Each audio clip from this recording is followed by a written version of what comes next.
There are too many weirdos on the internet. It's the upside and the downside of the World Wide Web. It gives people a platform that should not otherwise have one, and the vehicle to speak to people they would not otherwise speak to. I just got done playing with a dude that looked like a Puerto Rican Rosie O'Donnell. He in California, right? Check it out. He in California, but for some reason he hate the homies. He hate the essays. He was saying all type of crazy stuff, bro. And you kind of giving it away that they be picking on you because you surrounded by them. How could you be in Cali but you hate essays? That don't make no sense unless they be herbing you and you scared of them. At which point you go to the internet and start saying all the stuff you wish you could say to them. You feel me? What it do, Mexican? What it do, TCP? It's a weird dude. If you on my Twitter, you probably seen it. That dude is crazy. It's Friday night, homie. You should be out on the town. You ain't got no kids. You don't look younger than me, but you are younger than me. So you should be out trying to get laid. Not in that tiny ass apartment arguing with strangers online. What kind of way is that to spend your Friday night? See, me, I'm a family guy. I did all my partying already. Danny Lopez, what it do? Que lo que, money? You know what I mean? I'm a family guy. Peter Griffin. You know? Nah, he doing it for attention. Nah, cause he don't gotta monetize the account. He's just a loser. Nah, he's way off. I'm telling you, the dude is he's just a hermit. You got people like that. It's a lot of that. He's just a hermit. He's a hermit who's mad at the world, and he takes to the internet to vent his frustrations. Cause like I said, if you in Cali, you basically surrounded by the homies. So how could you hate them unless they be taking your lunch money? Well, then yeah, you're not gonna like them. You know, and I figure they taking his lunch money because he don't like the essays, man. He was saying all type of crazy shit. He thought I was an essay. I should have just went along and with it like, yeah, I'm from Jalisco, bro. Soy de Jalisco. He is Hispanic. Yes. Yeah, he Puerto Rican. Don't say y'all. I ain't in that shit. I already came up with the personality profile. I already came up with the personality profile. If you see someone who harbors malice towards an entire demographic of people that they are surrounded by, it's likely because he is afraid of them. Now, why would he be afraid of them? Well, he probably beat him up, probably rob him, pick on him, and laugh at him, and all type of shit like that. Because why would you just randomly? It doesn't make sense. Why would you randomly hate? Why? Yeah, that don't make no sense. If he was doing that shit from a city on the East Coast, I could understand it a little better because then it could just be ignorance, that you're just ignorant. But because you in California of all places doing that shit, that give it away that, oh, I see what it is. They be fucking with you. They be fucking with you. You get nervous around them and all of that. Cause I know you ain't coming outside talking like that. Them essays will carve your ass up. Yes, they will. They will beat your ass. They like Puerto Ricans in the Bronx. They will beat your ass. They will. So I know you ain't walking around outside doing that shit. You just online doing that shit. And you better hope none of them recognize you. Cause you in the wrong place to be doing that shit. Shout out to Ebo. Pizzas too. You know what I'm saying? Jules is Dominican. Yeah, I'm Dominican. What is it to you? I'm Maximus. Nah, I ain't Maximus. Dicen esto MM. Oh, del patio. Oh, he's one of those. He's trying to like start a controversy. Country will deal with him. Y'all dudes want attention too much, and y'all don't have a skill. Y'all be wanting to get platformed. Y'all want attention for the wrong shit. That's why y'all like that. That's why y'all end up like that. You have nothing better to do with all your energy, so you pour it into stupid shit. Doesn't make sense, you know. But yeah, that dude, he hate the essays, man. He hate the homies, which I thought was weird. Like, bro, I don't be seeing that often. You know what I mean? So for you to be in California and you hate the homies, or they probably just be beating up on your ass, and that's why you like that. Shout out to Mr. Guru. Shout out to Sal. Shout out to Drew. Shout out to Liza. She seen the shit. Shit is crazy, bro. But yeah, that's the downside of the internet. The internet could be a useful tool for many things, but one of the downsides is it gives a lot of guys a platform that really don't need one. These guys need a Job Corps. I don't know. Like, I think Job Corps is still around. You go away, learn a skill, learn how to fix air conditioners and shit like that. About to post the link for my man Undefeated. He is undefeated. He never lost. He Team Capricorn. We out here. Coast to coast. From Cali to New York to the Midwest to the Farm Belt. We out here. Zepeda versus Shakur. I mean, it looked like they about to do it, Mexico. It looked like they about to do it. So, vamos a ver. Somebody brought it to my attention that Shakur did fight at least one pressure fighter. It did slip my mind. I ain't even gonna lie. The Joet Gonzalez fight. I forgot about that fight because I thought that Shakur never fought a pressure fighter. So, you know, he might be asked out. But I forgot Joet Gonzalez pressure fighter. He is, and he's not. He was like big for the weight. Like I remember Joet was taller than him when they was fighting. So yeah, he did fight Joet. We could say that. Yo, Man, I just bro, came. Did you see that dude, bro? El Bori ¿cuál? on fucking Twitter, bro. At the tipo, cause he looked like the fucking son of Sam, bro. He looked Bro, like he looked like a Puerto Rican son of Sam. I I was listening to the live and I was on the panel for a little bit, and I didn't get it until I went and seen. Bro, goddamn, you made a whole commotion.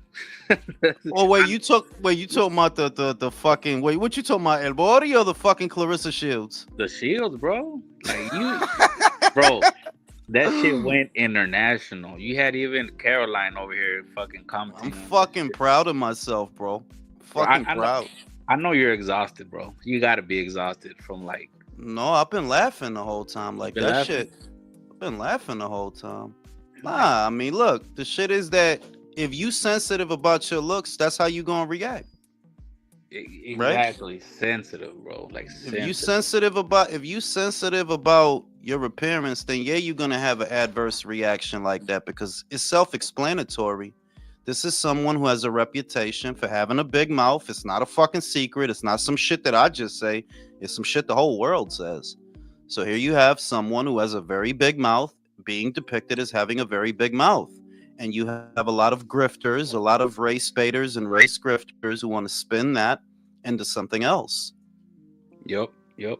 It's not complicated. If it's like the old saying, you could be in a meadow, you could be in a field, and if you go looking for dog shit, you gonna find it because you looking for it. So if you looking for something to be mad about, you gonna find it because you gonna turn everything into that shit. You know? It's wild just how they bring up Jim Crow era and all this bullshit. Like, bro, get the fuck on somewhere. God damn, bro. You Nah, know, like they're expecting, ellos están esperando que el momento that they turn it into that shit. Yeah, no, man, suck my dick. If that's what you think, then think that shit. How about that? yeah. I'm not apologizing for shit. Fuck you look like, cause she's sensitive and you a bitch. Fuck out of here. I ain't apologizing for shit. And it was Fuck, I crazy. look like. It'd be the men too that be like, hey, like, man, shut the fuck up. Más God, pendejo, más pendejo. shit. No es verdad. I mean, If you always expecting, había un tipo, manín, que he was like, oh, why don't you make one of Canelo drunk on a sidewalk? I'm like, I made it. Then I added beer bottles too. Then he was like, where the sombrero? I added the sombrero. And I was like, I bet you that Canelo fans is not gonna have a titty attack about that. They gonna laugh and move on with their lives. Cause they you, not fragile like you. you know, Fragile. you know, a lot of Mexicans, especially on the West Coast, they don't like Trump.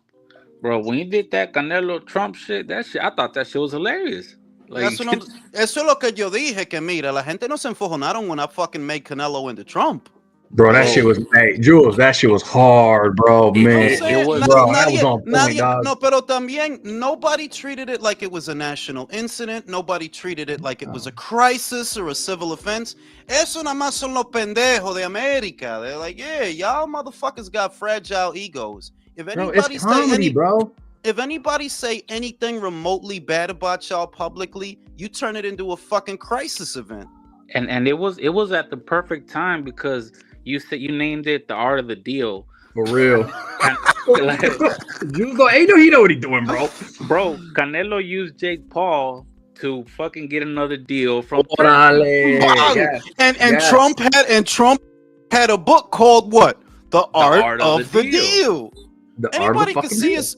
Anybody can see it's all jokes and it's all love, Yeah. and nobody's safe. I put Teofimo in a motherfucking dress, a Alice in Wonderland dress, because he in La La Land.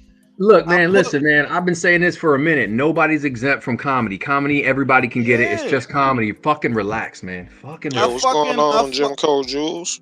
Why I gotta be that, Seymour? Why I gotta be that? Why must I be like that? Jim Cole Jules, it rolls off the tongue. I ain't gonna lie. Don't. Yo, listen. Don't tempt me, cause I might turn that into my Twitter name. And it's Jim Crow Jules. which one? What's the name? Jim Crow Jules. Oh, Jules, don't, bro. Fuck around, get demonetized, dog. Not on Twitter. You know On Twitter. On X, you good. On X, yeah. Free speech on X. You Nah, straight on that. and behind the scenes, because I'm not gonna give it away, but you can use your imagination. A lot of people hit me up about that shit. A lot of people hit me up. One in particular, and she was like, "Yeah, see this. They trying to turn this shit into something that it's not." Like, I know that's what they always do with Clarissa. With Clarissa, it's never about accountability. It's never about, yo, we just talking about you. We not talking about nobody else. We talking about you. yo, Just you. yo, I like the fact that even Alicia was like Cupid, you know. Yeah. You said, and I'm talking early. Like, I'm talking to people because I've been talking to people ever since that shit happened. I'm talking to somebody earlier today, and she was like, "Yo, they always doing that shit." For like, yeah, because they never want to hold her accountable for nothing. Like, But fuck her. They'll act like, look, you could think whatever you think about Jake Paul, feel me? You could think whatever you think. You could like him, you could not like him, but the reality of the beef that they have. Clarissa started that shit, dog. You She could beat his ass and shit. Like, come on, what man. you expect? What do you expect the reaction to be when you coming at people that you don't know like that? What's the reaction supposed to be? He posted what? Bend over? He posted grovel? You been violating that dude for 5 years, and most of the time he don't even say nothing. Keith Thurman, y'all know I don't like Keith Thurman. Y'all know I don't like Keith Thurman. But the reality of that shit is, you never had no precedent to come at that man like that. You never did. No foundation, no basis, no reasoning. He never said nothing about you. Why you trying to emasculate him, disrespect him, and if he engages you, oh, it's even worse. And you know that he don't get to say, bitch, shut the fuck up before I slap the shit out of you. He don't get to say that, because if he do, then he's the bad guy, right? Out the clear blue sky starts talking about, yeah, I could beat Triple G. It's like, yeah, see, y'all got this shit. You got this shit. You got this shit with Clarissa, where you think she got a pass to violate everybody, and you get mad when people remind you, no, she don't. If you got a pass to violate everybody, right? People got a pass to violate you. It's very simple. Bro, simplified, she's the poster child for the definition of Motherfucker, you can't take the heat, but you stay hanging out in the kitchen. Get the fuck out of here with that the shit. weirdest shit about this shit is I remember how the shit with the 147 shit started. She had already said, "Yo, I'll come down and beat Katie Taylor." She said that. Now the probability of her getting Katie in the ring was very low at the time. Hey, shut up. The probability of her getting Katie at the time was low. So Alicia volunteered, like, "Yo, if you come in the 47, I'll fight you there." And she took that as a betrayal. It's like, well, what you getting betrayed for? You talking about coming down here fighting little women? Here's one that want to fight you. What's the problem? And she ain't. I always took it as the reason you ain't like that is because you don't like nobody calling you out on your bullshit. You don't like that. That Alicia wasn't afraid of you. She don't care about the quote. She don't care about none of that shit. If you really down to squabble, she'll meet you. And what you didn't like about that is you wasn't expecting nobody to say nothing. You thought you just gonna get to talk your shit as usual, and ain't nobody gonna say nothing. As soon as somebody say something, you having a crisis moment. And it's the same with these motherfuckers. It's the same. Mind your fucking business, dog. I ain't talking about a group of people. I ain't talking about a race. I'm talking about Clarissa Shields. That's it. And if you want to die on that hill, then die, motherfucker, because I ain't taking shit back. Bitch got a big mouth. Yeah, what Julius did was talking about a boxer, making fun of a boxer in his boxing channel. That's it. Because Julius has a boxing channel, and he mostly, I'm not saying every time, but he makes fun of boxers that been doing stupid shit. Yeah. Like most of that's his job. That is literally part of the job. That is his job. That is his form of expression and art. Because when I see a picture, even if it's AI generated, the intention, I consider that art. Yeah, that's your form of expression. Mm-hmm. And you're doing it appropriately with a boxer. You're not talking about a celebrity. You're not talking about just a random guy. No, you are talking about a boxer on a boxing channel. Look at that. Jules, are you really getting shit for the Clarissa thing? I would say this because I wouldn't blow it out of proportion. What you have are people that already didn't like me. That's who it is. What you have are people who already didn't like me using this as a vehicle to defame my character. The problem is for them, especially based on all the messages I got, everybody knows my character. Everybody knows what I'm doing. Right. It's not the shit you doing not gonna work. It's too much evidence to the contrary. It's not gonna work. I mean, I've heard on many occasions, and I'm not trying to say this to like give you yourself to just people listening that may be listening to the show that are not regular listeners, but I've heard you say many times in casual conversation when we go off topic or it's late or we're not talking about boxing necessarily, that you don't like using the N-word. You don't use it. You don't like the racism. You don't like you detest that sort of stuff. And I've heard you say it many times in just conversation when we're talking about other topics not related to boxing. And I think it's just a gross mischaracterization of you and what your channel is and like what you stand for as a person.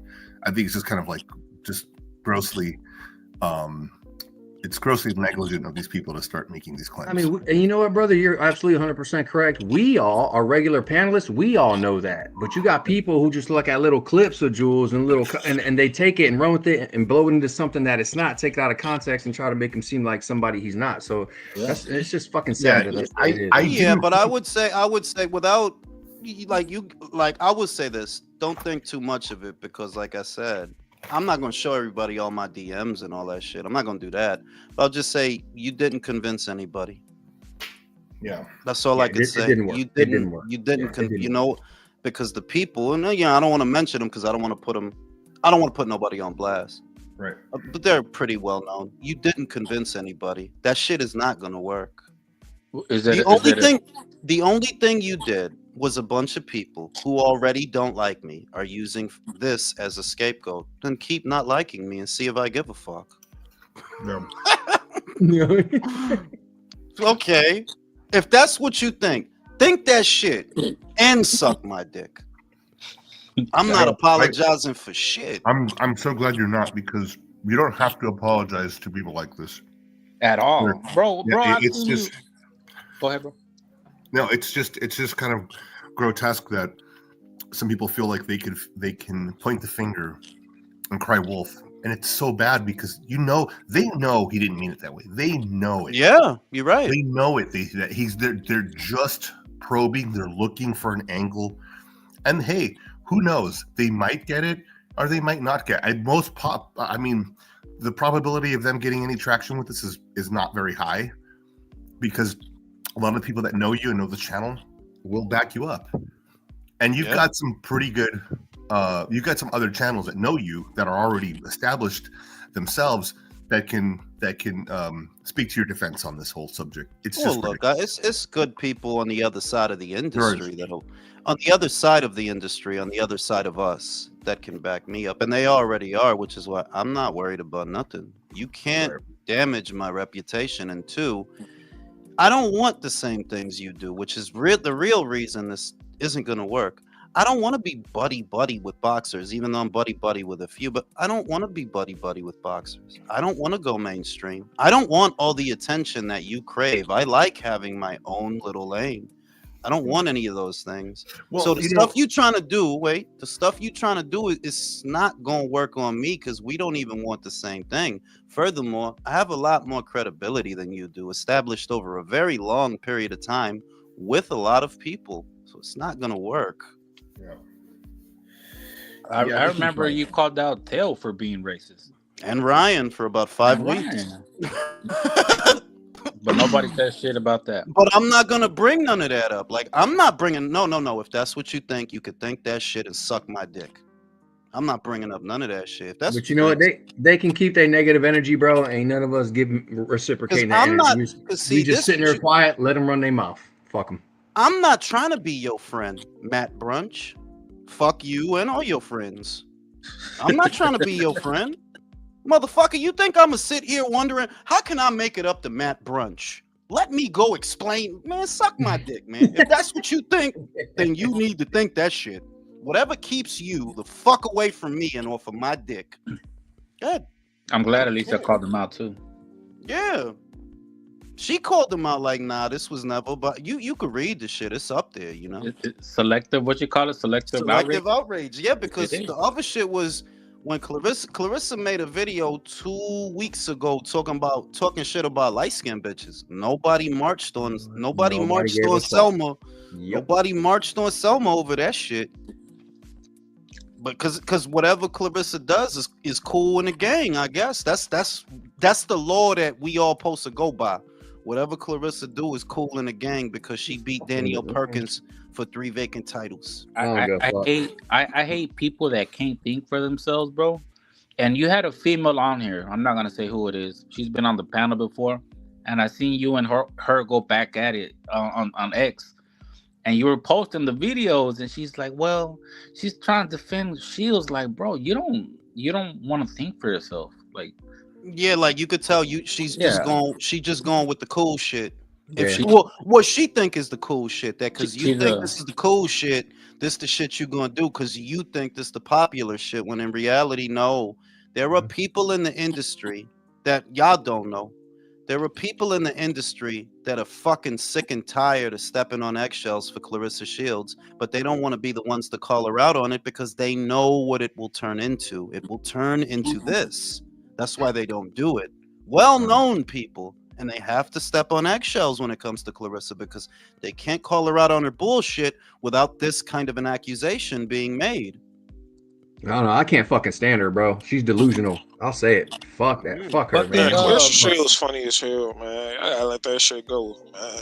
Let her talk her shit. Like, if she's listening, Clarissa, hey, you want to do a charity event and fight a veteran? Call me up, bro. I'll meet you in the ring. Nah, Clarissa. Look, Seymour, check it out. The shit is that nobody's stopping her from talking her shit. You trying to stop people from talking shit back. You can talk your shit. It's a free fucking country. Freedom of speech works both ways. That's your problem. You think, oh, you the only one that get to talk shit. No, you're not. The fuck is you talking about? Nah, I'm good. I will talk my shit. Shout out to motherfucking Virtuoso. Has Flabby Yankee changed it? Ese tipo. Yeah, man. Y'all gotta go to Twitter. It's a dude on there. It's this Puerto Rican dude. ¿Quién es Flabby Yankee? My dude, ese tipo se parece como the son of Sam, bro. Like No everything, sé. like he looked like a Puerto Rican son of ¿A Sam. poco?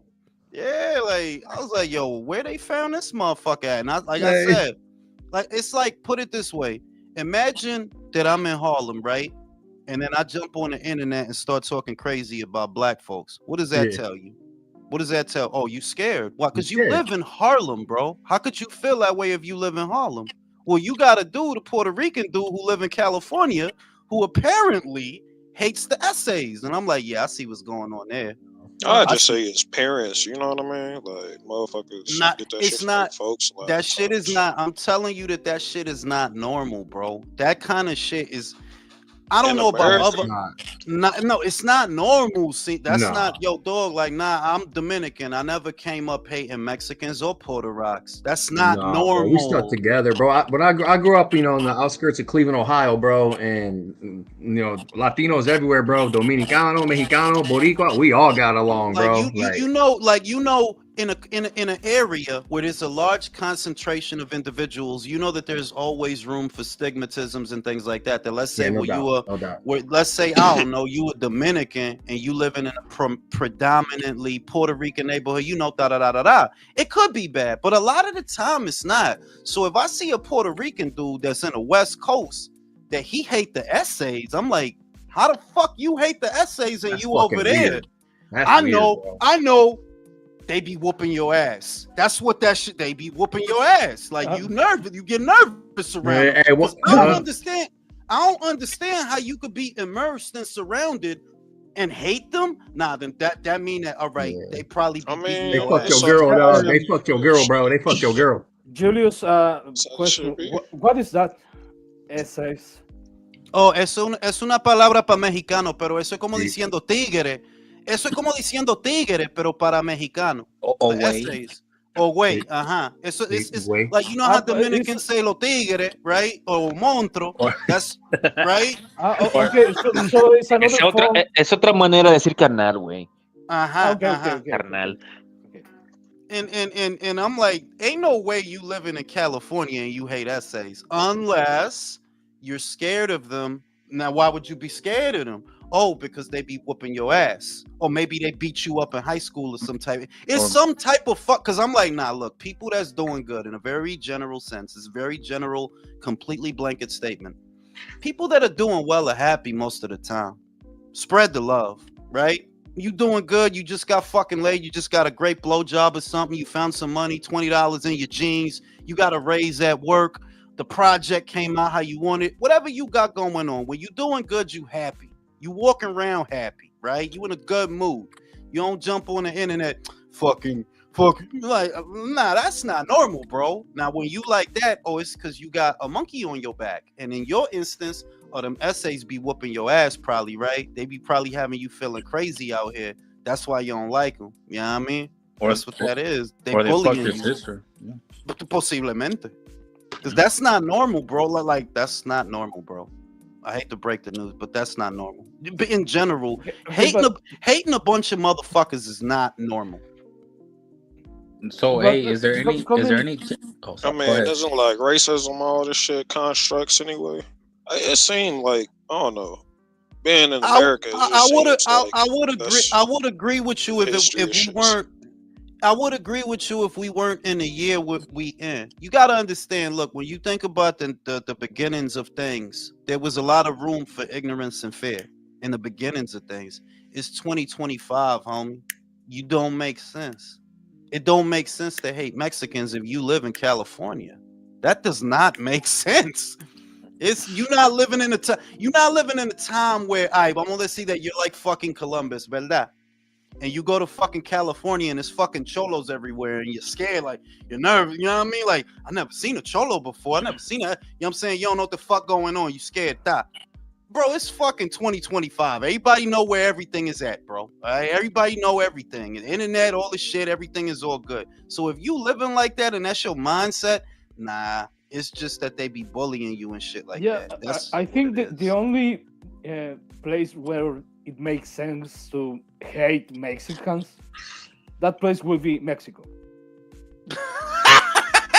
Yeah, if you are It's in kind of easy. Mexico, It's kind of easy to hate cartels, man. Yeah, but then No, you but hate okay. the cartel, not the Mexican Yeah, specifically. You hate the cartel. Exactly. no, but talking about the specific picture, where I try to remember other instances of where you alter the shape or something of other boxer's face. I can remember when you did that shit to Sanyones, when you made your face slightly more small, because it has a pretty fucking small face. It looks like a fucking Funko Pop or something like that. But I cannot remember any other. I do notice that you change the hairstyle. Oh, Devin, bro.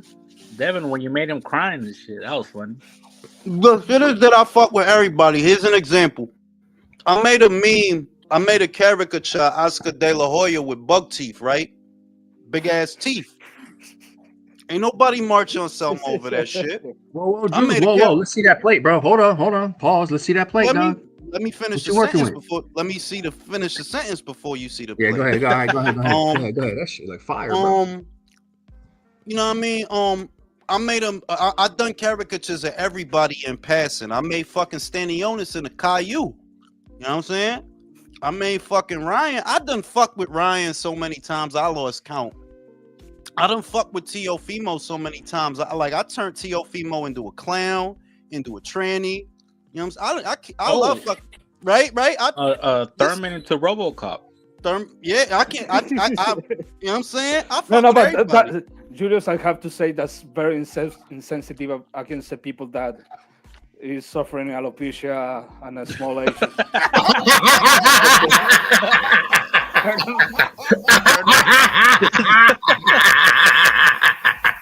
Right? That hairline, dude. That hairline is ridiculous. Bro, when you turn Jules, when you turn Canelo into Fabio with the long hair, bro, I fucking fell out. Bro, I lost. Dude, that shit was great. I was in tears, dog. That shit was fucking hilarious. You gotta put Thurman and Jada Pinkett Smith, bro, or something. Oh, no. The shit I'm saying is that's fucking normal. So if you're gonna be the only, and I break it down to the individual, because like I said, one of the main problems with this grifting shit is everybody try to apply everything to everyone. Everybody ain't a bitch like you, Matt.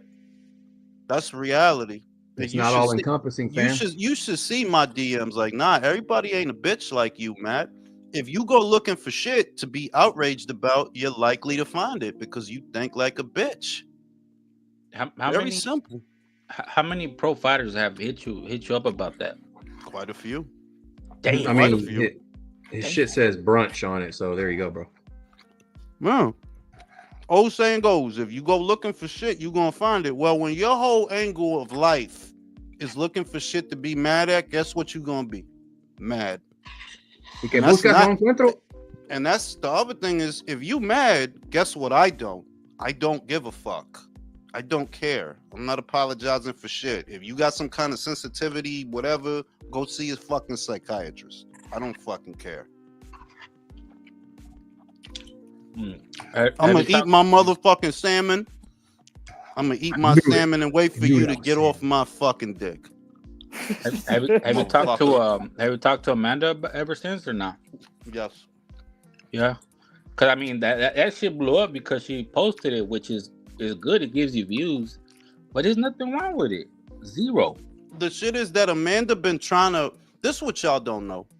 Amanda Ben wanted to get her on the show because she knew it was gonna be big. Amanda Ben told me she wanted to get Clarissa on the show because she know everybody gonna get paid. She been told months ago. But I told her Clarissa is not gonna fight on that show. I'm telling you, her pride won't let her. The idea that she's gonna box on your undercard after she said all that shit, I guarantee you she won't do it. So Clarissa took it as a disrespect that they was taking her up, and I think it was to fight Jadeja Green. She took it as a disrespect, and it's like, see, you are a whole jackass. It's Netflix, you dumb broad. Not only are you gonna get paid, if you fuck with Jake and them, you gonna be making real money. But you care more about your pride, cause you're a moron. Like, you dumb.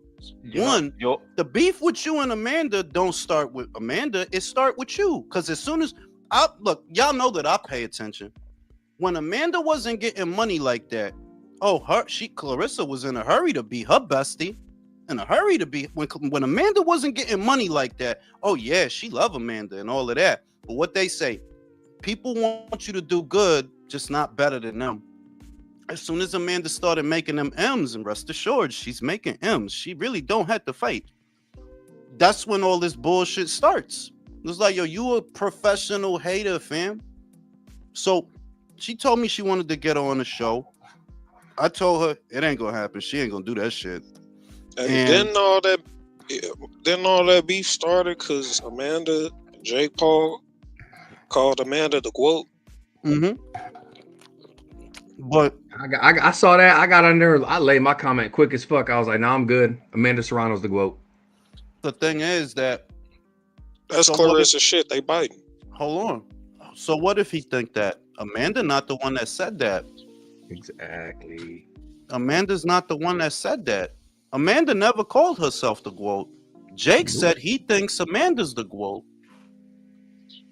And if we're going to talk about biting,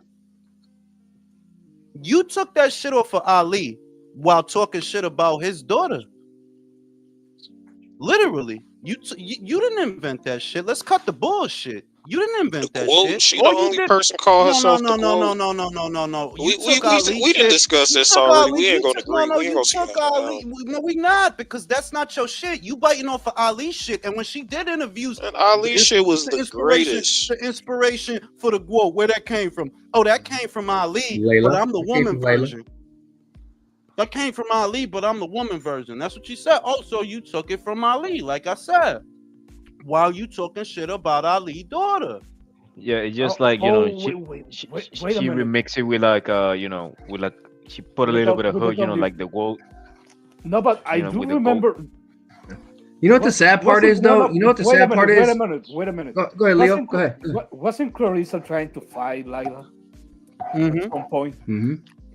Taking out of retirement. How many years Layla has been retired from the sport? Almost 20. Because it's all about publicity for Clarissa. That's all she cares about is publicity. No, this is what it was. I seen the whole thing, and for those that didn't see the whole thing, go to Andre Ward's podcast. He did a sit down with Layla Ali. You could hear her say the whole thing in 10 minutes. They asked Layla, yo, would you ever come back? And she said, I don't see nobody out there that would inspire me to come back. I'm not gonna put everything I got going on hold to come back. And that was all she said. She didn't violate nobody. Or for that. That's where the beef with Clarissa started. Because once again, now she disrespected. Okay. Yeah, she felt disrespected. Like, bitch, you think people post a grovel to you or something? You know fuck is your problem? Hey, Jules, I think she did the same thing with Canelo. She was like, "Oh, Canelo didn't mention me for some shit. I don't know if it was a fight or something." Remember? And then and it was just like, "Oh," and then I was like, "Okay, like, damn." I mean, that woman complains so much and says and brings up so many people and wants people to recognize her so much that I can't keep track of how many people she's called out. The shit with Cam. Bitch, you messaged Cam and told him, yo, they fronting, And he was like, well, you look like you got some catching up to do. And then after that, what you do? You jump on your Twitter and start talking shit. And I'm like, I think Cam went easy on you. I thought he went easy on you because you're bugging. You message him. Cam ain't say nothing to you. You message him. And then when he check you, like, well, look, this what they shit did. It did 75 million. This what they shit did. You got some catching up to do. Oh, because you ain't like that. Now you gonna violate Cam. It's like, yo, nobody could win with you, fam, because what you looking for is adulation. And it don't work like that. You can't force people to like you. You can't. Like Cam talking numbers, bitch, you talking feelings. Make it make sense. And you know what the sad part is? You know what the sad part is with the whole shit where she tripped out on that shit with the whole Jim Crow bullshit, whatever that fucking shit. Like, bro, you are the single most, like, literally, bro, like, no homo, fam. Nobody promotes and champions female boxing on the internet like you do. Like, nobody's even close to you when it comes to female boxing. You know what I mean? Like, so, like, have some fucking respect, bitch. Like, fuck, No, man. I don't want, not because I don't believe in that either. Because when it's time for me to not respect you, I want the impunity to do that. I don't. No, but that's my thing, though. That's why you have the impunity to do it, because you're objective across the board with everybody. You know what I mean? Like, I don't believe in being owed anything. So that's the reason why I fuck with you in your channel, because you're objective. You just call it like it is. You just do your analyst shit. You say it like it is and like that. Like, there's no feelings involved. There's no weird shit. Like, that's why I fuck with this channel. Now, there's seriously something wrong with Clarissa, bro. The fact that there's an inferiority complex. Or fetal alcohol syndrome eyes. I don't know. Yeah, but if I had to come up with a personality profile for her, she has a very strong inferiority complex, which is why there's so much need for validation from so many people. Because if you look at other fighters, right? Senicia is happy with what she did. You see what I mean? Senicia not going to be arguing with nobody about what they think of her. Katie, when they ask her who's pound for pound, I don't know. Let y'all could decide. Dude, I don't know. That's the great point right there, because I never hear from Katie Taylor. Like, Katie don't say shit. I love the fight, and I'm going to fight the girls. And you're a great fighter. I love very much. And and I love the girls in the Olympics, and we're gonna go, and I love you. And Katie don't say shit about shit. Nothing. And hopefully we'll fight Amanda. That's it, though. I have the fighting spirit of William Wallace.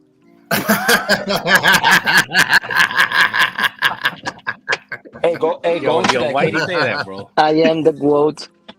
Right. Going to the Katie Taylor fight, though. You saying going to the Katie Taylor, Serrano 3 fight? I think they're gonna give it to Taylor, because I don't see. She's 38, man. Like, do they really want to try to run it back again? You know what I mean?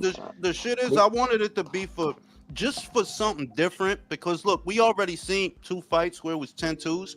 I was hoping it was going to be for 12-3s, because it's like, well, we seen that already. Let's shake it up a bit. Let's make it for 12-3s. But they didn't do that. So now I'm gonna just enjoy the show, and it is what it is. But to the point that I was making, the people that are happy with their career, they don't be sitting around arguing about stupid shit and little shit. You see Canelo, man, Canelo couldn't give 2 fucking fucks what the fuck the media. Hey, it's my night. It's my night. Fuck, like, man, get the fuck out of here, bro. Yeah. The fuck you think I'm gonna sit here and argue with you after I did? Nah, it ain't gonna go down. You see what I mean? Mm-hmm. He knew he chilling when they come up to him with some shit. Hey man, I'm gonna do what I do, and I'm gonna get ready. And even Mayweather utilized his haters in the right way to make money.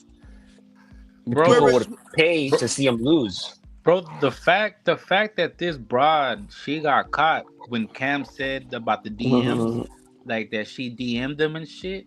Like, come on, bro. Like, you over here about Katie and Amanda, the views. You know how fucking fast you gotta be? This was the night of the fight. Like, so you was on activate hater mode the night of the fight, basically. And all they said was a statement of fact, because it is a fucking fact. That was the most watched women's boxing match in the history of women's boxing. 75 million people saw it. Whether they was in the main event or the co-main event or on the that's still the most watched fight. 75 million people saw it. What are you arguing about? Hey, they did better than Tank, Haney, and combined. I still can't believe she got her own movie. A whole movie about her. You know, I still ain't seen that shit. Oh, me neither. I done seen The Sum of All Fears 10 times this week alone, because it's on Netflix. I love that movie. That's Jack Ryan. For those that don't know, that's fucking Jack Ryan. And I done seen that motherfucker about 10 times this week. I ain't seen. And the worst shit is, look, when she got started, I did try to like her. I tried to support Clarissa. You can. No, I'm sorry, you can't, Yo, yo. She makes it unfucking bearable, bro. Yo, Jules, how long was that movie? I don't know. What, Sum of All Fears? Ben Affleck, Morgan Freeman. Shout out to Morgan Freeman. About 2 hours and 20 minutes, I think. Oh shit! Well, I watch The Godfather almost every week or almost every day. That's a whole 4-hour movie. I would rather watch that anytime, any day than fucking Godfather 1 and 2. Hey, the accountant 2's coming out soon, man. I want to see the accountant 2. That shit gonna be hard. Hey, if you guys got Netflix though, you gotta check out Black Mirror. That shit is fucking. Bro, everybody knows Black Mirror's that shit, dog. Black Mirror's that shit, bro. I ain't gonna lie. I had to stop watching when. Bro, that shit'll have you fucking worried, dog. Listen, let me finish the sentence. When I think Anthony Mackie was in one of them shits. No, was it? No, it wasn't. I don't remember. When they played the video game and he kissed the dude? Yeah, bro. I got mad at I got mad at my wife. Like, the fuck you got me here watching, man? Yo, dude. And he kept changing into the Chinese bitch. Remember his friend kept changing. They went into the virtual reality and one was a dude, one was a chick, and they started and they was like, "Hey, hold up, bro." In real life, they was like, "We gotta test it. Fuck it, we gotta test it." And them niggas up. Oh my god, when they kissed, bro, I was like, Hey, you know what's funny? I sent my wife over that shit. I sent that shit to my homie, and everyone started laughing, bro. Bro, like, got a new season too. I gotta watch the new season. Black Mirror. I'm telling you what, if you'd have sent me that shit, you wouldn't have heard from me after. Like, you know what this motherfucker sent me? Like, I don't know this motherfucker no more. Who the fuck are you trying to say? Jules, to make it worse. Jules, you saying you want to play Street Fighter, motherfucker? Jules, hey, but hold up, to make it worse, they kissed at night in the rain, bro. Come on, man. It don't get gayer than that, dog. Shit is weird, man. Like, come on, Mackie. But like I said, I really tried to support her and all of that. But where it all goes wrong, right? It was in the comment section of something that she posted on Twitter. I didn't say nothing to her. I said something else about something else. Somebody asked me, "Yo, why did her and Cecilia Breakers not fight?" They asked me. And I was like, Cecilia said that Showtime didn't offer her enough money, that she's used to fighting in front of crowds of 10,000, which is true. In Norway, she's fighting in front of big crowds, and Showtime just didn't put up enough money to get her to take the fight. And as soon as I said that, here come Clarissa talking shit. I'm like, yo, I'm not talking shit. I'm literally telling them what the fuck Cecilia said. And off of that, that's where everything went wrong. I'm like, nah, see, you got a problem, dog. Because really, quiet as kept. You know I don't have to give a fuck about your 2 gold medals. You know that, right? You know I don't give a fuck about Rigo's 2 gold medals, right? Fuck them shits. What the fuck that shit mean to me? Julius, what if I don't watch? Wait. What if I don't watch boxing and you acting like that? Then what? What about then you just an asshole, basically, and I don't have to like you. Fuck your gold medals. Julius, I do remember this conversation occurred like 1 year ago. You were talking about Clarissa and her prospects and what she could do to improve her career. And I told you there, she's never going to change. Never. And you had faith. That's the thing I was surprised about you, that you believe that she could turn around and improve her his public image to the better and make some money. And I told you, no, this bitch is never gonna. You know what was the final nail of the coffin? Do you remember that sparring session with that guy that drove him? Mm-hmm. Do you remember what she did after? Went to get a knife. For me, that's no. Okay, there's something wrong with you. Yeah. There's seriously something wrong with you. If you, it's not a story you told motherfuckers that you were about to do that shit. You're crazy. You're fucking crazy. You can't fix that shit. Nah. And I'm gonna just say I gave some folks some advice. Keep it classy and keep it pushing. If the media asks you about this broad, don't even insult her. Don't do that.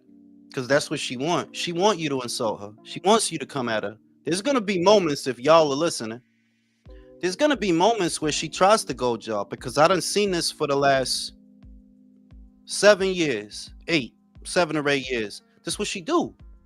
If you don't bring her up, she's gonna shoot an arrow in y'all direction to try to draw y'all into an argument. What y'all need to do now is, yo, look, y'all just had another blowout. Ignore her now. Shun her. Don't even mention her. And if the media brings her up to y'all, don't say nothing but good things. And if she still don't say nothing back. It's not worth it. It's pointless. What is the expectation? That everybody posts a grovel? Well, nobody's groveling to Clarissa. And for all these fucking activists, I promise you, none of y'all are going to her fight. Because y'all don't give a fuck about her. Y'all don't. None of y'all going to her fight. She got a fight in July, I think it is. I bet all of y'all motherfucking activists don't go. I bet. Put $1,000 on that shit. Then none of y'all gonna go. Because y'all not real activists. Y'all not about shit. Y'all just like sitting online talking shit. You're not gonna go. You're not gonna support. You're not gonna do a motherfucking thing. She'll be lucky if I watch that shit. Like Billboard once said in one of his comedy specials, why the WNBA wasn't successful? Because you motherfuckers didn't went to the fucking games. None of you showed up. So I just seen Angel Reese talking that silly shit, and it's like, you not doing what LeBron is doing. LeBron is selling tickets. Are you selling tickets? No, motherfucker. It ain't complicated. You get paid what you weigh. When y'all start selling tickets, then you could get what LeBron get. And I'm not a hater. I want y'all to do good, especially Angel Reese. She fine as fuck. You think Angel Reese? Mm-hmm. Oh, that bitch hit, bro. I'm good. She hit, dog. Nah, she hit, dog. Bro, you pull the fake eyelashes and the makeup off, that bitch look homeless, bro. Oh, that's all these bitches, man. Like, what have we not established that? Bro, that's all these bitches, basically. Yeah, but like, bro, Angel Reese is the Clarissa Shields of women's basketball. She's a piece of shit, bro. She is, but she fine as fuck. So I'm like, you got that pretty privilege. Yeah, like, at least she ain't got that fetal alcohol syndrome look in the eyes that Clarissa. Like, I like that down. You don't like that Down syndrome sex? Motherfucking I ain't touching that one. When I'm talking about the WNBA, the people that complain the most are the feminists. Yeah. None of those fucking feminists went to the games. Pero es el punto that the people that are complaining about the pay scale for the WNBA are the people that literally don't even fucking watch it. You know that you don't gotta watch that shit, right? You could go in the room, turn the TV on, and go watch Netflix in the other fucking room just to help them get the fucking viewership. Yeah, like even if you don't attend the games, there are other ways that you can help them. You can literally turn the TV on, have the game on. You maybe don't even watch fucking basketball. Just turn it on, leave it on, and you go watch fucking true crime or whatever the fuck, right? There's ways to help them. Y'all don't want to do nothing. You just want to ask for a handout without it being a handout. You want to ask for a handout and talk shit. For that, you can suck all the dick. It's not gonna work. Well, since its inception, it hasn't gotten a profit. No, since it started, it's been a net negative, negative from the moment it was started. Bro, they're subsidized by the NBA, bro. Without the NBA, they don't exist. Subsidized by the men that y'all are talking shit about. And here's the best part, man. Here's the best part. 99% of the, like you said, feminists or women, whatever, period, complaining about them not getting equal pay. They can't even name their hometown team. Yeah. They don't even know a player or two from the team from their state. But they're like, they deserve. You don't even know who they are. You don't support them. Like the support they get, mostly men. That's the sad part. Yeah. Because the modern day activism in the modern day and age is tantamount to rich women in Beverly Hills getting a lap dog. It is an accessory. If you talk about the activism you see in America here today, it's tantamount to a fucking Coach bag or a Birkin bag. You are not about shit. You don't care about Palestine. You're not gonna go over there and do a motherfucking thing. You're just gonna be here and be annoying. You're not gonna do anything. I mean, the first syllable from an activist is act. They're always acting. Like some fucking actors. Well, this activism bullshit, like, y'all bitches don't care about the WNBA. You bleeding heart motherfuckers on Twitter, you ain't gonna go to none of Clarissa's fights. I promise you that night, you won't even be watching her shit. I promise you that I know more about her than you fucking do, but you're the one that claims to love her. These activists. It's all bullshit. Activism in America is not what it used to be. It's a luxury item for silly people that want to feel like they're fighting for a cause. You ain't fighting for shit. The thing I dislike the thing I dislike the most is some of these girls, for example, coming back to the WNBA. Some of these girls are so fucking arrogant. Like, they were talking. I do remember an interview with some of. I don't remember the name of the athlete, but they were talking about, look, in order to make this sport more entertaining, why we don't change the height of the. How do you call it? The rim. Shaq said that. Shaquille O'Neal said that. Change the height of the rim so that more women could dunk. I think that would have been a good idea. Yeah, because in average, women are smaller than the men. It's gonna be more difficult. And what did that bitch say? She got offended, obviously, because how dare you do that shit? Because you're smaller. It's gonna make sense. You are not the typical WNBA. How tall is a average average NBA athlete? Well, look, I don't play a lot of basketball, but apparently they were saying that it may affect their shot. I don't know how accurate that is if they lower the rim. I mean, they used to some of them are not for it. Range, like it won't. You know how to affect their shot? They'll make more shots because they fucking suck. One at a time. Now, the main thing is it's not so much as whether it's practical. Personally, I do think it's practical. Personally. But the real thing is, it's not even that. It's that you got offended when somebody came up with a suggestion to try to help your situation, because it's almost like you don't want to acknowledge that you have a situation while complaining about your situation, that y'all don't sell tickets. You don't like to hear that, but it's the truth. None of y'all gonna make what LeBron makes until y'all sell tickets. This a business. Before it's anything, it's a business.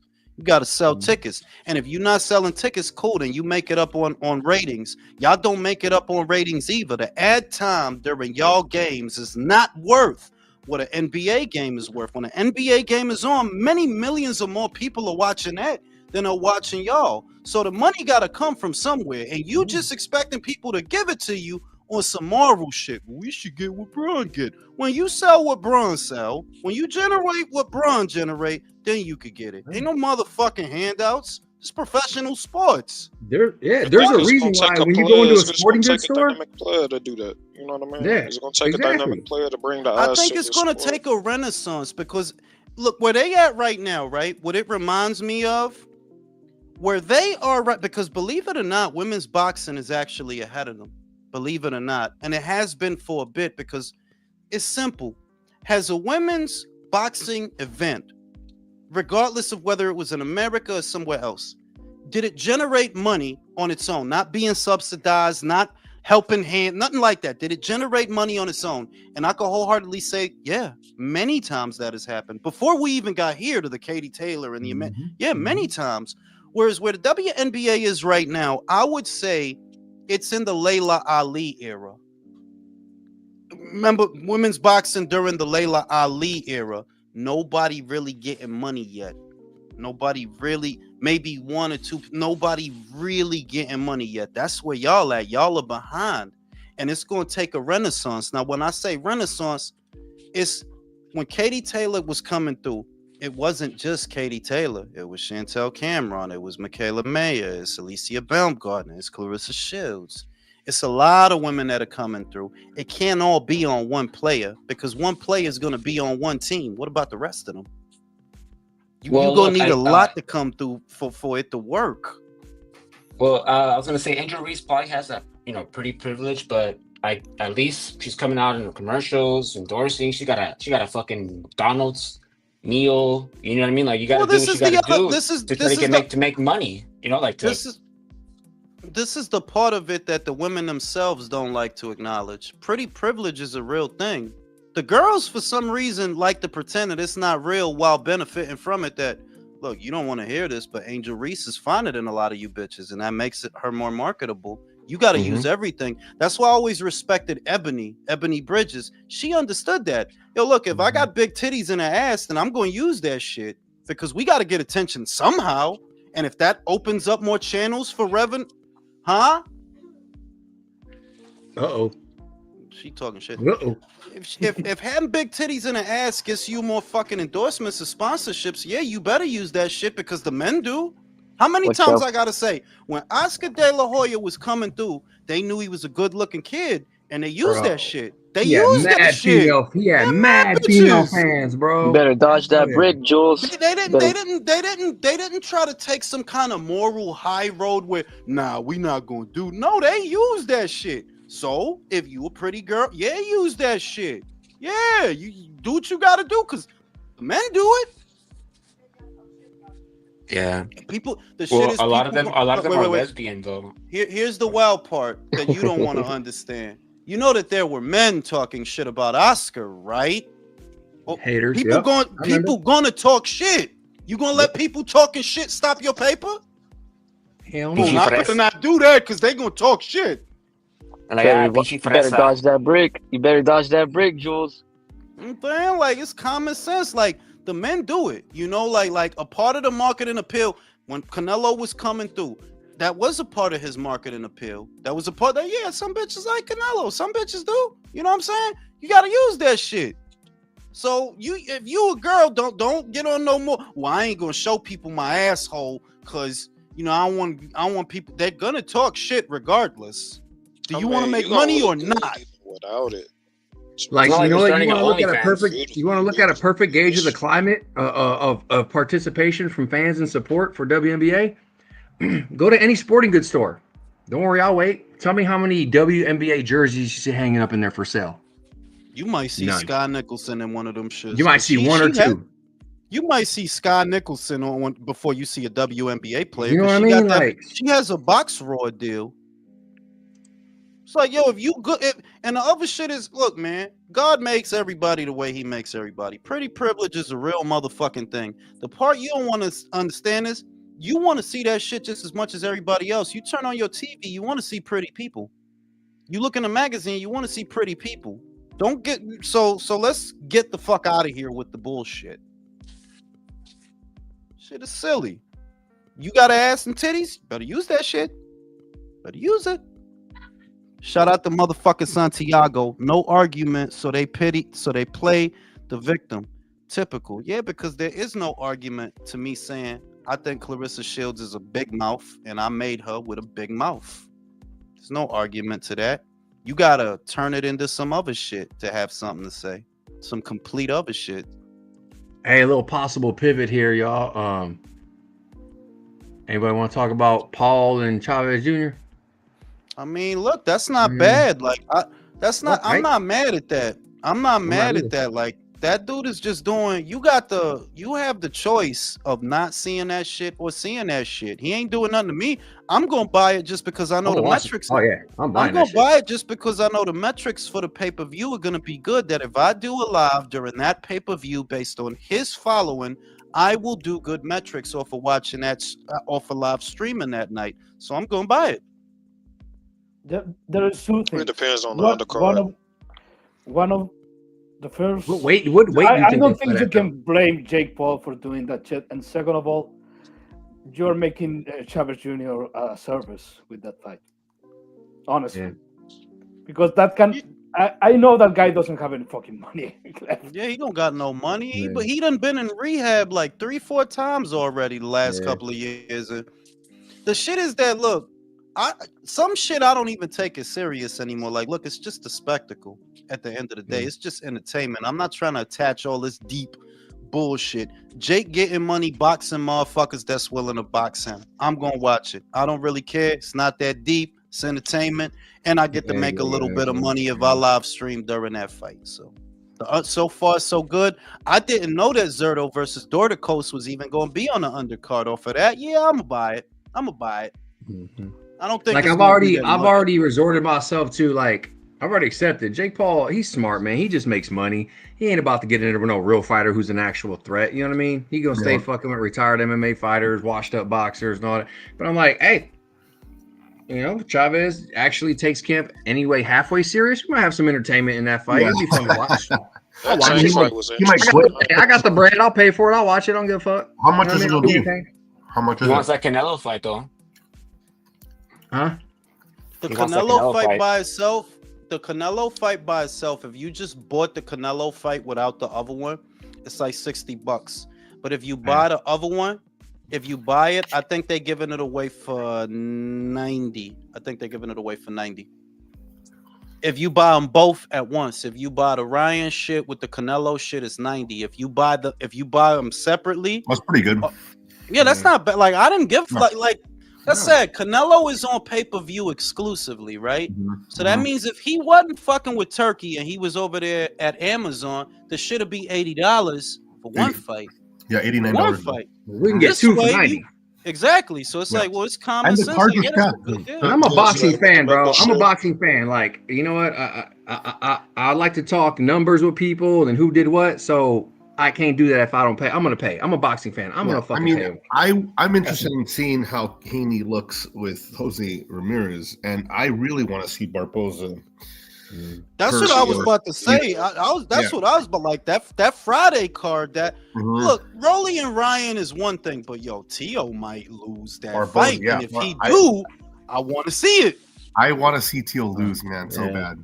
It's just I do not. I don't often say this. I don't often say this about fighters because I don't really dislike any one fighter that much, but I really, really dislike Teofimo and his dad. I really dislike. Yeah, and I want to see that train wreck afterwards. I want to see that train wreck, but also, I'm intrigued by Devin versus Ramirez. I keep saying I don't think that's if he make it easy, credit to him. If Devin make it look easy, credit to him. Because stylistically, I don't know about this one, Devin. Can I make a quick prediction of the Lopez and Send it, bro. Send it. I'm gonna say it's gonna be a hard take, but I got Tio pulling out of the fight. I'm sorry, this is what I'm seeing, bro. He don't have Eddie Reynoso on his side. He can't afford to. Nervous. He needs He can't afford to. He needs the money. Understand?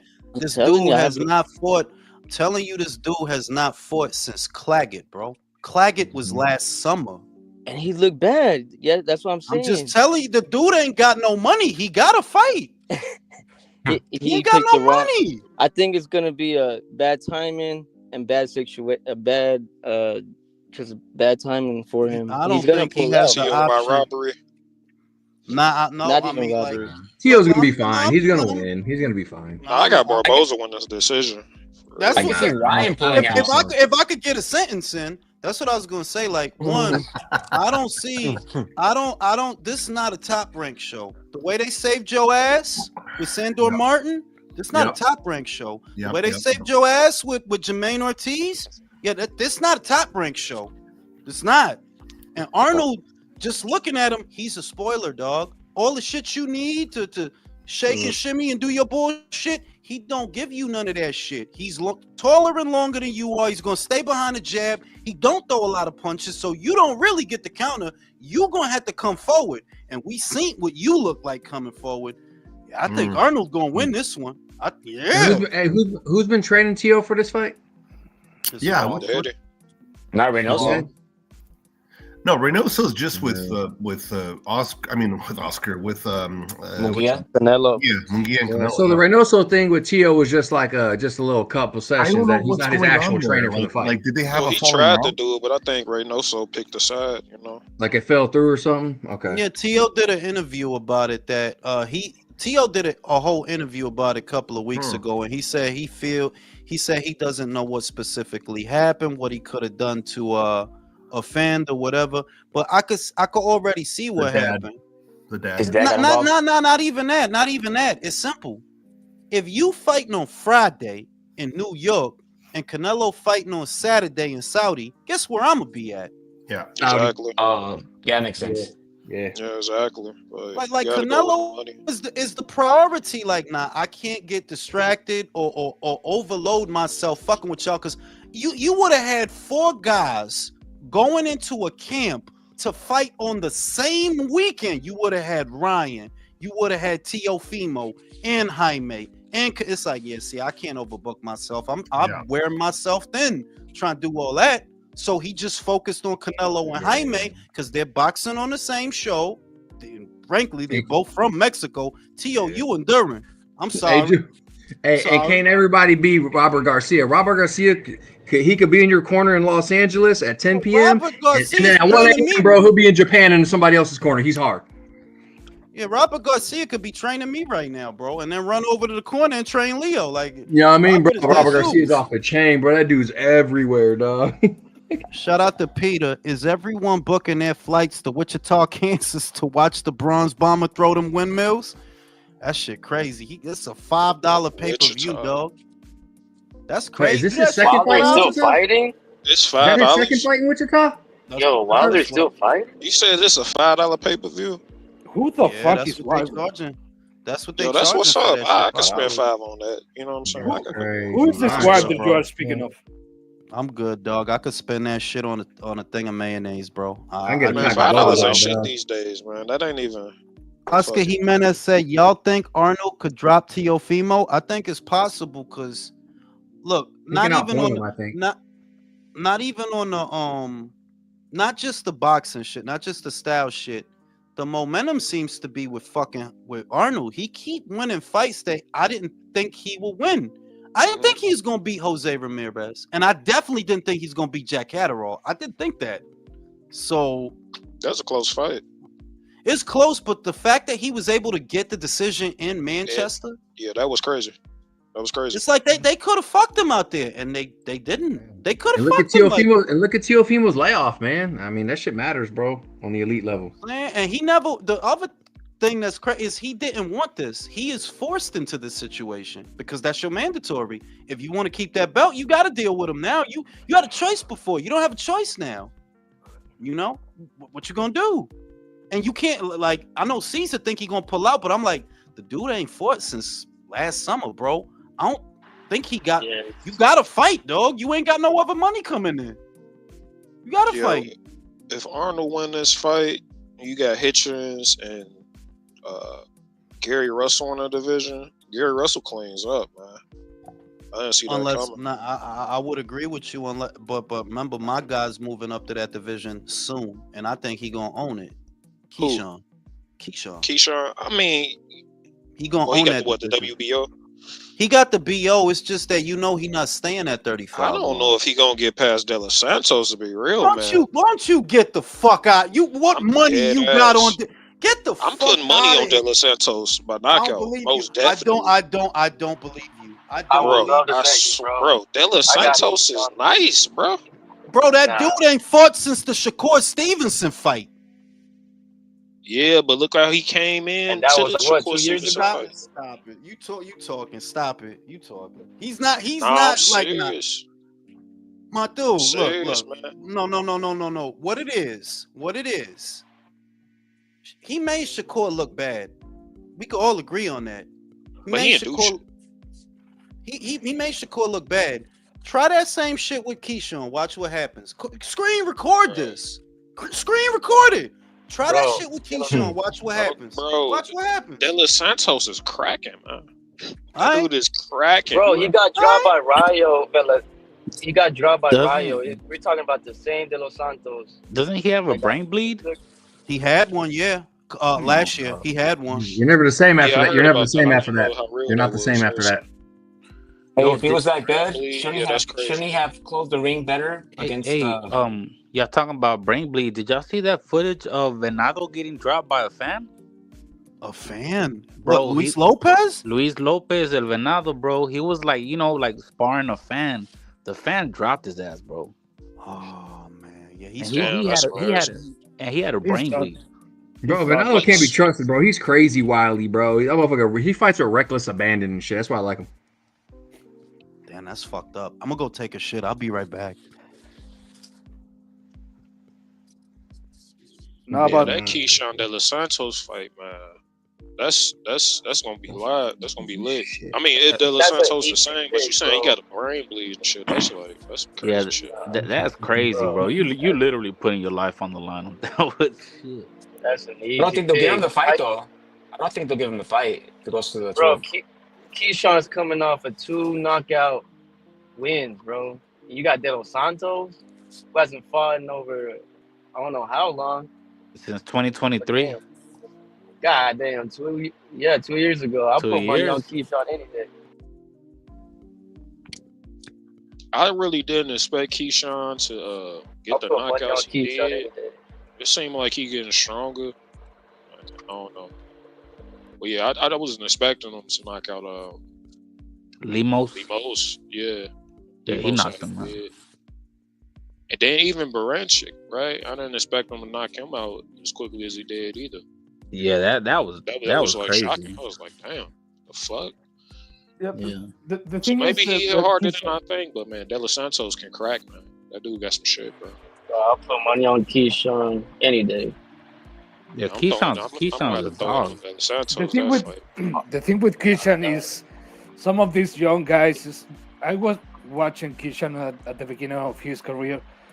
Some of these guys, they forget the body work, and they start going headhunting because it works at a lower level. But at this level, you have to go for the body every once in a while. I think he understood that in the Baranchik fight because it was working, but that body and Dennis didn't have anything after a couple of rounds. So yeah, I think he is maturing as a fighter. Mm-hmm. Yeah, definitely. You can see the influences of Bud. Well, I can when I see him fight. Like he fights just like Bud. He's getting sharper. But I'm just surprised with his power, man. He's really been hitting harder. Yeah, I think the power has always been there. For example, with the guy Limos, he knew he was coming forward, so he picked his shot, he landed it, and that was it. But with a guy like Baranchik, yeah, you need to be more selective. Your punch placement has to be better, and he did that shit. He was going to the body, he was going to the, he was opening him up, pause, and he got the knockout. It's very, very good, very impressive. But I've seen fights with Keyshawn where it's like full 10 rounds, he's beating up on the guy, can drop him, couldn't get him out of there, and it's like, yo, how hard are you really hitting? But them last two, yeah, he looked like a whole different guy. Last two, I guess everything's just coming together. But yeah, that fight and the Abdullah Mason fight, yeah. Because that Nakatilia can crack too. That motherfucker Schofield and his dad, they're fumbling. Hey, props to Schofield and Mason though, man, for coming together so early in their career with so much talent. You don't see that too much anymore, man. I'm proud of them for them having this fight. That's awesome, bro. Wait, Schofield and Mason fighting? No, they're not next, but they're already in talks for their next fight to fight each other. But nothing's official. Yeah, nothing official yet though. But they're talking about. I think who initiated it? Schofield side or I don't know, but you can look it up and see it. They're in talks about hey, I'm down to fight you. I'll fight you too. Let's go. I hope that happens, man. You don't see that too much. It's like old school shit. Alex, do you know what's happening there? No, go ahead, break me down, play. How much money Schofield is asking for that fight? Oh fuck! Don't tell me, bro. 2.5 million. He pricing himself out. 2.5 millions. Oh, yeah, he had a quote, right? He said, the price. What is it? The price. What used to be price now or some shit. 2.5 million to fight that fucking prospect. That shit is crazy. I know. I'm like, come on, man. Fuck. I'm not big on Schofield like that, to be real. He needs more improvement. I know he got mad when people were comparing him to Sean Porter, but bro, you need to train with Sean Porter because Sean Porter was better than you, dog. Yeah. At that stage in your career, 100%, yeah. 2.5 million for a prospect. Styles. You were talking like you went there with fucking Shakur Stevenson and you did something. You have done nothing to be asking for 2.5 and bro, million. Abdullah Mason, Schofield, both of them aren't worth $2.5 million for a fight. No promoters doing that. They'll lose their fucking ass on that shit, bro. Of course. for 45 minutes is crazy. Yeah, let me calm down then. That's probably not gonna happen if that's the case. But yeah, Abdullah about to fight, and I can tell you that tall dude, that Shakur It's a good fought. fight.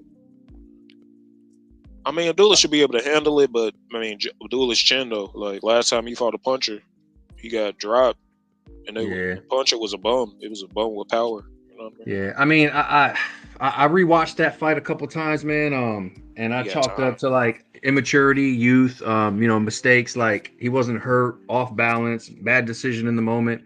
But I like fighters like Mason like that because like that's exciting, man. Like this motherfucker's not afraid to get hit to give one. Like he'll get in there in exchange. He'll stay in the pocket. Like, oh, cool, you put me down, cool, I'm getting back up. Like Marquez shit. You can knock him down as much as you want. He's just gonna get back up. Still entertained. I feel like he forced that knockout. He had so much in him that you know what I mean. So like, and then when he tried to force, he got dropped again. Yeah. I miss the old days, man. I'm tired of the narrative that this fighter gets knocked down, they're trash, or this fighter has an L or two, they're trash. Like get the fuck. It's a combat sport, man. Like motherfuckers can take L's and still be great. Motherfuckers can get knocked down and still be great at some point, or still be really good, or still entertained. You know what I mean? Or still get wins. Speaking of knockdowns, I going to the Rolly Ryan fight. I kind of feel like Rolly could knock down Ryan. I still think Ryan will win, but I don't know. I just kind of see him patching him. Yeah, no doubt. Bro, Rolly ain't that good. He's alright, but for the elite level, he's alright. But the Duke, like if you ain't on your P's and Q's and he catches you, he got power. He could put you down. You know what I mean? Like you got it. Yeah, but if Ryan's on his shit, he won't get put down. I don't know how. Yeah, he's strong, but I don't know how powerful Rolly is. You know what I mean? He kind of reminds me of that fight is kind of like the. They're both awkward. Yeah. For me, that fight is kind of like the Gervonta Davis versus Ryan Garcia fight. Mm-hmm. It doesn't matter how you trying to pick that fight up, how you try to pick it apart. That's a fight that Gervonta Davis has to win at that moment, and he won. That's right. Yeah. So is Ryan. Ryan has to win against a guy like Rolly Romero because he has to. Yeah, because he's a reader, and he's not at world level at all. Yeah, that's what I'm saying. Por otro lado, like Ryan and Rolly got history fighting each other and sparring and shit like that, and in the amateurs and all that. So that there's a whole different dynamic to this fight. It ain't like these dudes never met each other in the ring before. So there's a psychological factor on how that's going to play on how they perform. Yeah, my homie that boxes. My homie that boxes at Ted Goosen gym in Van Nuys. He was telling me how Rolly was saying that he fucked him up at sparring, and so they do got that little history. Like I saw a video of them sparring and early on in their careers. They were sparring I think it was like right around after they both turned pro, whatever. They were younger, but they were sparring. They had headgear on, but they were sparring and they were fucking each other up. They both hurt each other in sparring.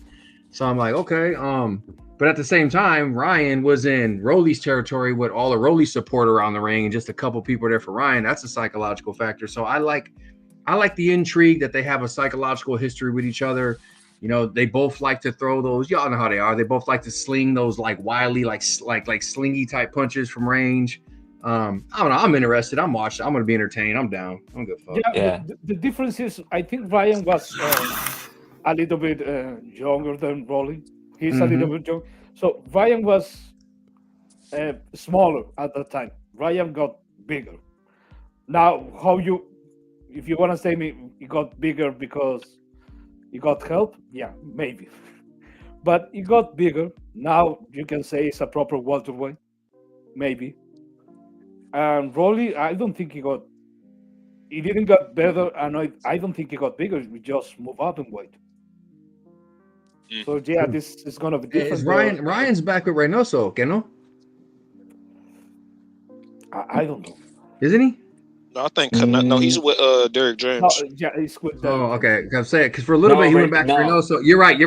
He went to Reynoso for a little bit and then he went back to Derek James because Supposedly Reynoso was gonna get all these fighters: Munguia, Teofimo, Garcia. Yeah, it was there was a conflict in schedule. That's why Ryan switched back to James, but they're still cool. Okay, yeah. I mean Derek James, his track record ain't been looking great lately, but I don't know, man. It's an interesting fight.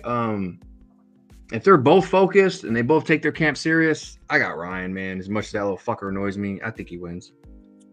Yeah, the only interesting thing about this fight is that Ryan kind of ass in the inside. Like, he been doing that Philly Shield thing he does. Yeah, that's not like the refs been letting him get away with it, but if he get a ref that don't allow him to turn his back like that, but man, Delorte really could have fucked him up that fight, bro. It looked like the sparring in the Rolly fight looked just like the Oscar fight when Oscar got close to him. Like, hey, that's just dangerous. Hunched over. Yeah, it is. Like, that's just dangerous when you do that shit. You know, like look at that one dude, the Puerto Rican guy. The ref let him live though. The ref kept breaking it up every time he got on Ryan. Like, he had that one cat that died from turning his back and taking hits to the back of the head. He went to the hospital, and then a couple days later, died, bro. What was that dude's name? There's another guy that became a vegetable. He was Puerto Rican. Yeah. Forgot his name. He was young too, bro. He was something. I can't remember, man. No, I know what you're talking about. I can't get the name, but I got you, bro. Yeah, like that shit. Them rabbit punches ain't no fucking joke, man. Pritchard something. It wasn't Richard, but Richard Cole. Yeah. I'm not sure Rolly got the confidence anymore though, because he's been knocked out a couple times. He's coming from bro, a knockout. You got hemmed up by fucking Pitbull, bro, and that motherfucker crazy unorthodox and weird and short. Like, come on, bro. Right at 140. Sorry, y'all. Yeah, that's the other thing. Rolly hasn't fought since he lost to Isaac Cruz. Oh, hey, Pritchard Ramirez. Do you guys look him up? Ramirez. Pritchard Ramirez, yeah. He's... What? No, wait. So it has the same name that the other guy, Pritchard Cole? They're both called Pritchard? I guess, yeah. That's fucked up. Don't call your kid Pritchard. Because the other guy, the Pritchard Cole, that is has brain damage from that fucking fight. Pritchard Colon? Yeah, they have the same fucking name, not the last name. Oh, you know what? It is him. I just looked it up. Yeah, it's not Ramirez, my bad. Okay. It's Colon, yeah. No, but that just gives you an example of getting punched behind the head, man. That kid got fucked up. That shit is sad. Well, not even that. Getting punched in the back, shit, hitting the kidney or some shit, in the spine. Yeah, it'd be interesting if the referee lets him get away with this fight, because he's been doing that since the Duarte fight. But I mean, for the Garcia Romero fight, man, at the end of the day, I'm like, look, for all of Garcia's flaws, and I ain't like character wise, I'm not a fan, but for all his flaws in the ring, like, that motherfucker still got that hook, bro. It only takes one. Of the best it's so fucking hard, bro, and it's so fast. Like, I ain't gonna lie. Mm-hmm. Like, it's one of the best left hooks I've ever seen, man. Straight up, I hate to say it because it's Ryan Garcia, but it is what it is. That's like one of the best left hooks. Probably. I'm with you, fam. Like I said, like boxing history. It sounds funny to say that shit. Bro.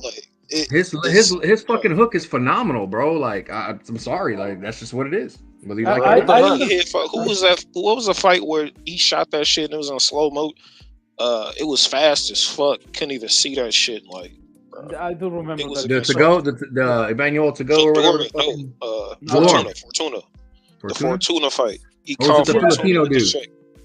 That's the shit with Ryan Garcia. I understand that he looks flashy, he looks good, but most of his, I'm talking about his last fight, is pure angling, because most of those motherfuckers went up in weight to fight Ryan Garcia, and he's only supposedly legit win. He got turned out. I'm talking about the Devin Haney fight, because he was on pets and he missed weight. So I cannot say like, oh, this guy has so much power, because look, you're fighting Haney. Huh? He didn't knock out Haney. No, he didn't. You knock him down. But that's the shit. He did it when he was on pets. He missed weight. So You are fighting a guy that's started his career at lightweight, just as you. So, yeah, you're gonna have to fight a guy on his weight class to be impressed about your fucking power. Yeah. I ain't got some fucking knockouts, man. Yeah, but the weight class though, the weight class is also commensurate with if you're actually naturally comfortable there yet, or if you're trying to bulk to get to it, or if you train to get down to it. So like, a person can't just say, "Oh, this weight class." Well, hold on. Like, is their body acclimated to it or not? So that matters. You know what I mean? But besides all that, what do you think was Haney's biggest mistake? I know it's late. But he misjudged Ryan. He misjudged Ryan. He didn't. I don't think he took him seriously because he saw in the lead up to the fight. I think he just got outboxed, bro. Like, I'm sorry, he got outboxed. It was part of that. Well, He didn't get outboxed. If you look at the other rounds, Haney was winning a lot of those rounds, even though he was. And he rocked him around too. Even though he was out on his feet on some of the rounds, he won the majority of the rounds. He was outgunned though, man. He was outgunned, and he didn't know what to do with the adversity. Yeah, but that's not. Yeah, but that's not getting outboxed. Like, I would say, it's two things. That one that never gets, it doesn't get said enough. It's not the fucking Osterin. It's the weight. The weight. Yeah, weight. This dude. It's not. He came in 3 pounds over. So no, it's that Devin made that weight. And it took more out of him than it took out of Ryan. So the night of the fight, Ryan got plenty. He's good. Way more energy. Way more energy. Plenty. Way more everything. Way more power. Way more durability. Way more dexterity. I would give more on that argument if it was a same day weigh-in. But given the fact that these guys have a lot of time to rehydrate, still, I mean, yeah, it does kill you to get those last 5 pounds will kill you. That last 3 pounds. That last 3 pounds is everything. That's everything. I know about and for Devin, big ass Devin, who we all know is basically a pillow fisted welterweight, giving up them last 3 pounds. Yeah, B, that was it. No, but I'll tell you right now, hey, when it comes to the weight, as a former, I don't know who else on the panel ever wrestled, but as a former wrestler, I'll tell you right now, man, when you catch back up in weight in that 24-hour rehydration, that's not the same as being naturally comfortable. Yeah, but in wrestling, we do different, bro. Weigh-ins. Like in wrestling, I don't know when you wrestled, but when I wrestled in the 90s, it was same day. I wrestled in the 90s in Ohio, bro, in high school. So and you must have had same day weigh-ins because we didn't get 24 hours. We had same day weigh-in. Like the meet was on Thursdays. We would weigh in, and then a couple hours later, we were on the mat. And then in that break, we'd go to In-N-Out and fucking dog out some cheeseburgers, you know. Yeah, but look, look. I'm gonna just say it's simple because I got Devin winning the rematch, and I don't really care for either of these two kids, to be real with you. So it's not a rooting interest. But the one thing Devin has to clean up, the only thing that boils down to a tactical error, is that he didn't have the right hand in position to protect that side of his face. Now that's easy to fix, but if it was so damaging, every time Ryan touched this kid with a shot, he was falling apart. He got hurt. And that tells me, that weight. See, this is your problem, Devin. This is your problem. This is the problem for a lot of you guys. Sebastian Fundora's problem. It's a lot of guys' problem. Y'all boiling down to these low ass weights for these low ass men. And you don't belong there. And it caught up. It caught up. Yeah. Now, it's not different. It's not the reason I don't call Devin a weight bully. Why? If Devin is a weight bully, then so is Ryan, because Ryan is bigger than Devin, and they've only competed at the same weight. Devin was at 135. Ryan was at 135. Devin was at 140. Ryan was at 140. Fuck the weight bully shit. I don't believe in the weight bully shit. All I'm saying is one of the main problems that Devin has is you keep trying to fight at weights that are not good for you. And it might be too late. That I can't see a future where Devin all of a sudden hits hard. I don't think bro, Jules, that's what I was about to get to. I'm glad you said that. Thank you. You lose power. You don't gain it. So hold up. Who everybody got in the rematch? Who's everybody got in the rematch? Wait, go ahead, Seymour. I'm gonna go. Yeah. I'm gonna go with Devin. Yeah, I got Devin in the rematch. I've always had Devin in the rematch. Points? It's not a big points. This is the thing. I said this already. Devin will win the rematch, but not in the way that Ryan won, and that's going to create a problem, and that's going to leave the door open for a third. Devin not going to win no action fight. he gonna win a ho-hum Regis Prograde kind of fight. Like, you wanted points. You didn't whoop his ass, and that's gonna be the problem. That you could win, but you won't whoop it. He whooped your ass. That's the thing. Like, Brian and his camp, they don't know what to change or improve on. Haney has all kinds of things he can fix and change and come different. Ryan doesn't. Right. I'm with you, bro. I got Devin. And Haney did hurt him. Like, He did hurt him early. Oh, now, you had a sweat stain on your asshole. That is an image that people are not gonna. That motherfucker beat your ass so bad, your ass started sweating, bro. You was in there shoes. You was in there with sweat stains in his little gray Uggs and shit. You was in there with cotton trunks. What is your problem? Like, stop, bro. Your ass is sweating. His ass was sweat like, bro. He beat your ass. That's a fat boy and shit. It could have been a little piss, knock the piss out of him a little bit. Oh shit! It could be a little fucking one of the problems. He had cotton leggings. Yeah, cotton. He had cotton. Like, this is leggings and trunks. There's a reason. My stomach hurts right now. Trunks, bro. There's a reason for that. Aerobics, dude.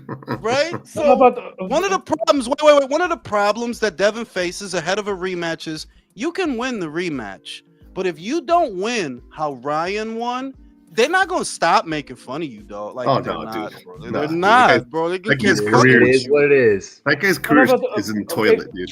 I think he might hit a little harder when he get to 47, though. He kind of reminds me of. No, bro. I don't think so, man. Like, I don't know, man. I don't. Great, you're finally hold on, Seymour. I'm gonna just ask: Have you ever seen an instance of a guy? Right, if a guy hit hard at one weight, we see if the guy's power carries over, like Inui, right? Like Crawford. Translate, right? But they have to have power. Do you recall any instance where a guy who didn't hit hard all of a sudden started hitting hard when at a higher weight? I would say Crawford. Like, Crawford started hitting harder when he moved to 47. What the fuck are you talking about? At 47? Hey, I'm gonna go on mute. Hey, I'm gonna let somebody else cook this one. All of them. He stopped every welterweight he was in there with. Everyone. But there's early signs that they have. There's early signs. He had decisions at 40. No, it's not that. It's that you could see. What? Listen. I don't know what you're doing, Seymour, but you could see at 35. You could see at 35 he had power. He fucking bounced. I ain't saying he had no power, but I feel like he hit harder when he was but you proving my point. I said, show me a guy who didn't hit hard. He not known for knockouts. He ain't known for power. Show me a guy who didn't hit hard before, but all of a sudden got power when he moved up. I never seen that shit. I've been watching. Always had power. Terrence always had power. I wouldn't say now that he moves up, he gonna have power, but I think he'll hit harder when he moves up. Ugas is what he reminds me. Can I ask a question? Does Shakur Stevenson hit harder now that he's at 35? No, not Shakur. I mean, it ain't for everybody. Don't happen for everybody. Did Canelo hit harder at 175 than 168 or 60? No, I don't think so. I mean, when Canelo moved up to 68, he was stomping shit. Like, he was really sitting down on shit. But he was always stopping dudes. Nothing changed. Just age. Okay. Wait, this is the thing I heard about Devin. Wait, hold on. Y'all gotta let Leo go. Go ahead, Leo. No seriousness. If we are talking about Devin and his chances to win that fight, there's a simple thing he can do to improve his chances. The day of the fight, he has to talk with the referee about that fucking booty shell roll he was doing. Because, I saw the fight. I know what I saw. Ryan was doing that shit, and Devin didn't know what to do because he didn't know where to hit. He was trying to hit into the body. He looked crazy when he was doing that, but that shit is illegal. And if you talk with the referee, he's turning his back and don't allow that shit because for whatever reason, you talk with the referee and the referee is going to be, okay, you cannot be doing that shit in the middle of the ring because it's a fucking boxing match. Okay, Leo, también ponlo tú. Okay, now that was a Golden Boy show, ¿verdad? That was a Golden Boy show. So we know there's going to be a level of partiality and the ref is going to let him get away with that. If they fight again, it's not a Golden Boy show. So that takes care of that. But even without that, the punches that got in, because there were punches that got in, meant there were plenty of punches that got in for Devin. He won rounds decisively. He did win rounds, but the punches had no effect. None. Like, he was landing clean on Ryan. It didn't fucking do nothing. He might as well have been hitting him with a pillow. It didn't do nothing. So I'm just thinking, look, man, can this kid win a points decision? Yes, I absolutely believe he can. But I don't believe you can whoop his ass. Beating him on points and whooping his ass are two different things. And I don't think you got it in you. Whenever you try to be that guy that whoops ass, you end up getting hurt. That's what I've been saying. Whenever you try to sit down on the punches and get in there and get nasty, yeah, you get hurt. Got hurt with Linares, got lumped up by Loma, and we see you tried to step into the jab with Ryan, and you kept eating left hooks. That's why he didn't finish off. What's her name?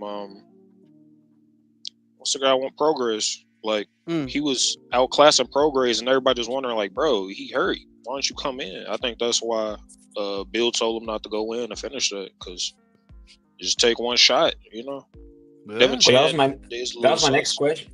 That was my next question. Is that, like, also as he's moving up, how is his resistance going to be? That's true. It's true. Be able to handle it. If he's going to stay at 147, he might hold up with little. He might hold up with, like, because they JV league to me, man. T.O., Devin, Ryan, the whole fucking shebang. Y'all JV, y'all junior varsity. My thing is, look, Stanionis is not a particularly heavy-handed puncher as a welterweight. Just by himself, he's not a particularly heavy-handed puncher. But I wonder how Devin would take it, because that's a man. Yeah. That's a man. Yeah. That's a man. That's a 30-year-old man. Do you think? I don't know if Devin. I'm not saying he can. I'm just saying I don't know if he could hold a shot from that guy.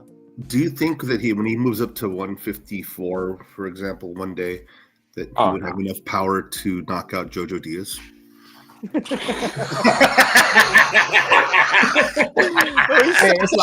a little icebreaker right there, bro. He set that shit up. I was anticipating, like, oh shit. Hey, that was a good one, dog. That shit was good. Serious over here. Ryan's best punch is the left hook, and Devin best punches is jab, and like that left hook is gonna beat the jab. I think the best thing for Devin to do is focus on shooting the right straight instead of like trying to set everything up with the jab. You mean shoot a lead right is kind of crazy for him though, because he chinny to lead with the right.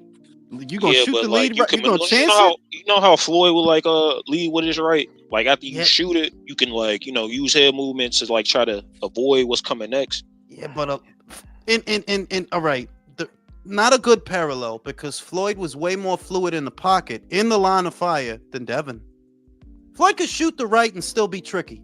In other words, get out of the way of the shot, slip the shot, roll under the shot, or pivot around the shot. That ain't Devin. I think Devin can. I think Devin can. Ain't Devin. His head movement is a little slow. Yeah, and don't forget, Floyd was able to take those risks because there were risks involved. With every fucking pull counter or every fucking shit he did, he was able to take those risks because Floyd has had a chin. He always had a chin. Even no, wait a minute. I agree with you that he had a chin, but I don't think he took those risks because he knows I can take the shot. I think Floyd took those risks because he had inside game. It doesn't get Floyd could fight on the inside. Like it's insane to see how shit ages. That Floyd was good in the pocket. Devin is not, like, at all in any capacity. Floyd was good in the pocket, slipping counter, rolling counter, weaving counter. Not Jose Ramirez. During the Linares fight, Devin was like solid. Like when it was in the pocket. He ate a right hand. He ate a right hand that had him on Queer Street for 3 rounds. That was damn near like the only shot he fucking. That's not the point, my dude. That's the same Linares that went up to 140 and got bodied in 1 round. Why is he still here 36 minutes later, Devin? The fuck going on? This dude got bodied by a journeyman in 1 round. 2 years later, he's in there with you. He lands a right hand. You don't recover from it for 3 rounds. You still jerking and shit. Walk like, nah, dog. Like, I'm sorry. Like, you You limited to fighting on the outside. On the inside, you are no good because you're just not built for it. You're just not built for that kind of fight. You're not. You don't have the instincts. You don't have the power. You don't have the durability or the dexterity. You don't have none of that. Floyd had that. You can love him, you can hate him, but he could fucking fight on the inside. You can't. Now, what I was about to say was, we're talking about Floyd, Canelo, what they were doing, all those crazy movements and all that crazy defensive shit and all that good shit that we like to see. The reason I think they dare to do all that shit, people talk about the training pads, as he should do more head movement, or he should throw this punch. Some of these guys, they cannot afford to do that because they're afraid if they miss the shot, if they miss just the distance, they're gonna get hit and they're gonna get knocked the fuck out. That's where you get fighters like Devin that prefer to fight at middle range or long range all the fucking time. Exactly. The other thing is this goes back to what I always say. The way the fighter fights is based on an internal rhythm. It's comfortability. There's fighters that are comfortable being within the line of fire in striking distance. They're comfortable there, and it's visceral. It's internal. It's everybody could throw a jab. Everybody could throw a straight, an uppercut, a hook. It's only so many punches you could throw. What really determines the proximity the fighter likes to be at to their opponent, it's internal, dog. Pressure fighter's a pressure fighter because there's something on the inside that makes them want to fight that way. With Devin, there's something on the inside that makes him want to fight that way. Maybe it's because on the inside, his organs know, don't get hit, motherfucker. We going out. We get hit. We are going out. You gotta be alone. Scott Nicholson is another example. This is another one. You can't do a goddamn thing on the inside. Nothing. Yeah. I feel like Devin's mentality is more fighter, even though he should box. You know what I mean? Like when he hits, he wants to get it back. I think public pressure. Look, he's not a moron, right? Yeah. Maybe public pressure makes him feel so inclined to be more of a gunner, but you don't have the ingredients to be a gunner. Keyshawn is a gunner.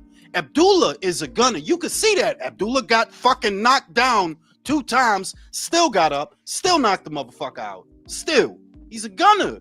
And that's not to me, that's not a decision. You built for that. That's you. You built for that. Devin, you are not.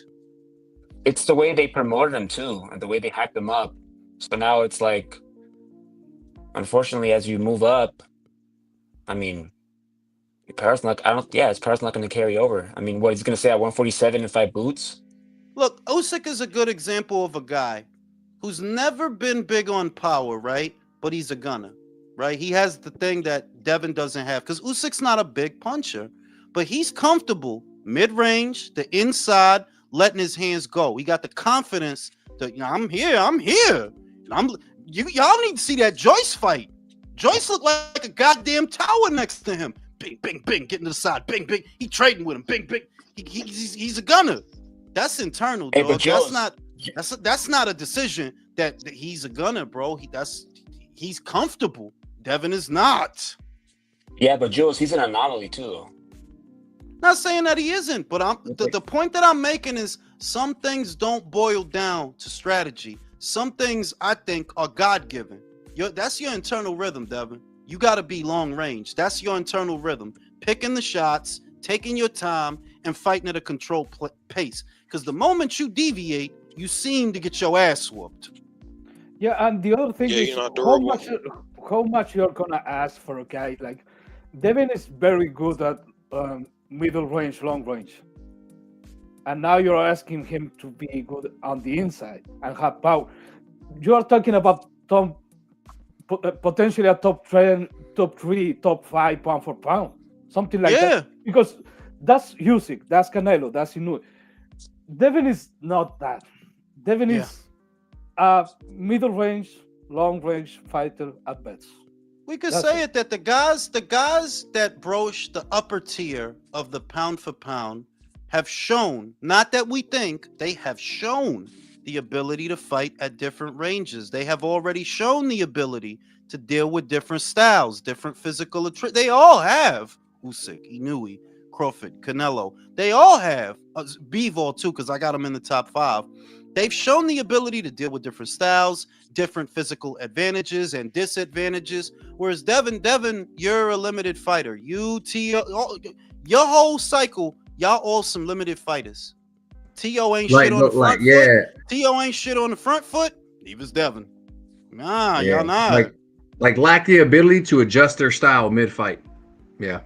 You used to fight in a fight a particular way. And if you have to deviate, you get sweat stains in your ass. Yeah, like there's no plan B. Like you got plan A, and if that don't work, you're in trouble. Yeah. Well, also Bivol doesn't have that much power. He's only been one division. However, he knows how to fucking. He has that stamina. He stays in the pocket for like when he needs to. He moves when he has to. Like he has that IQ.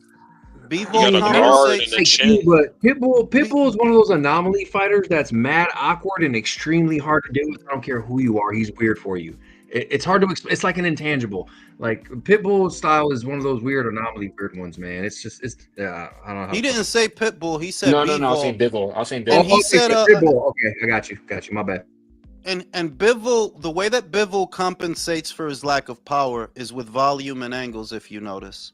He doesn't box everybody. When he boxed Zerto, the way he was able to get him was by throwing combinations, but taking angles inside and outside the pocket. That he's going to exit at a certain. He's going to jump in, bing, bing, bing, 3-4 punches, and he's going to exit out of a certain angle. So he compensates for his lack of power with volume, and it works. It works. Yeah, and people have crazy accuracy.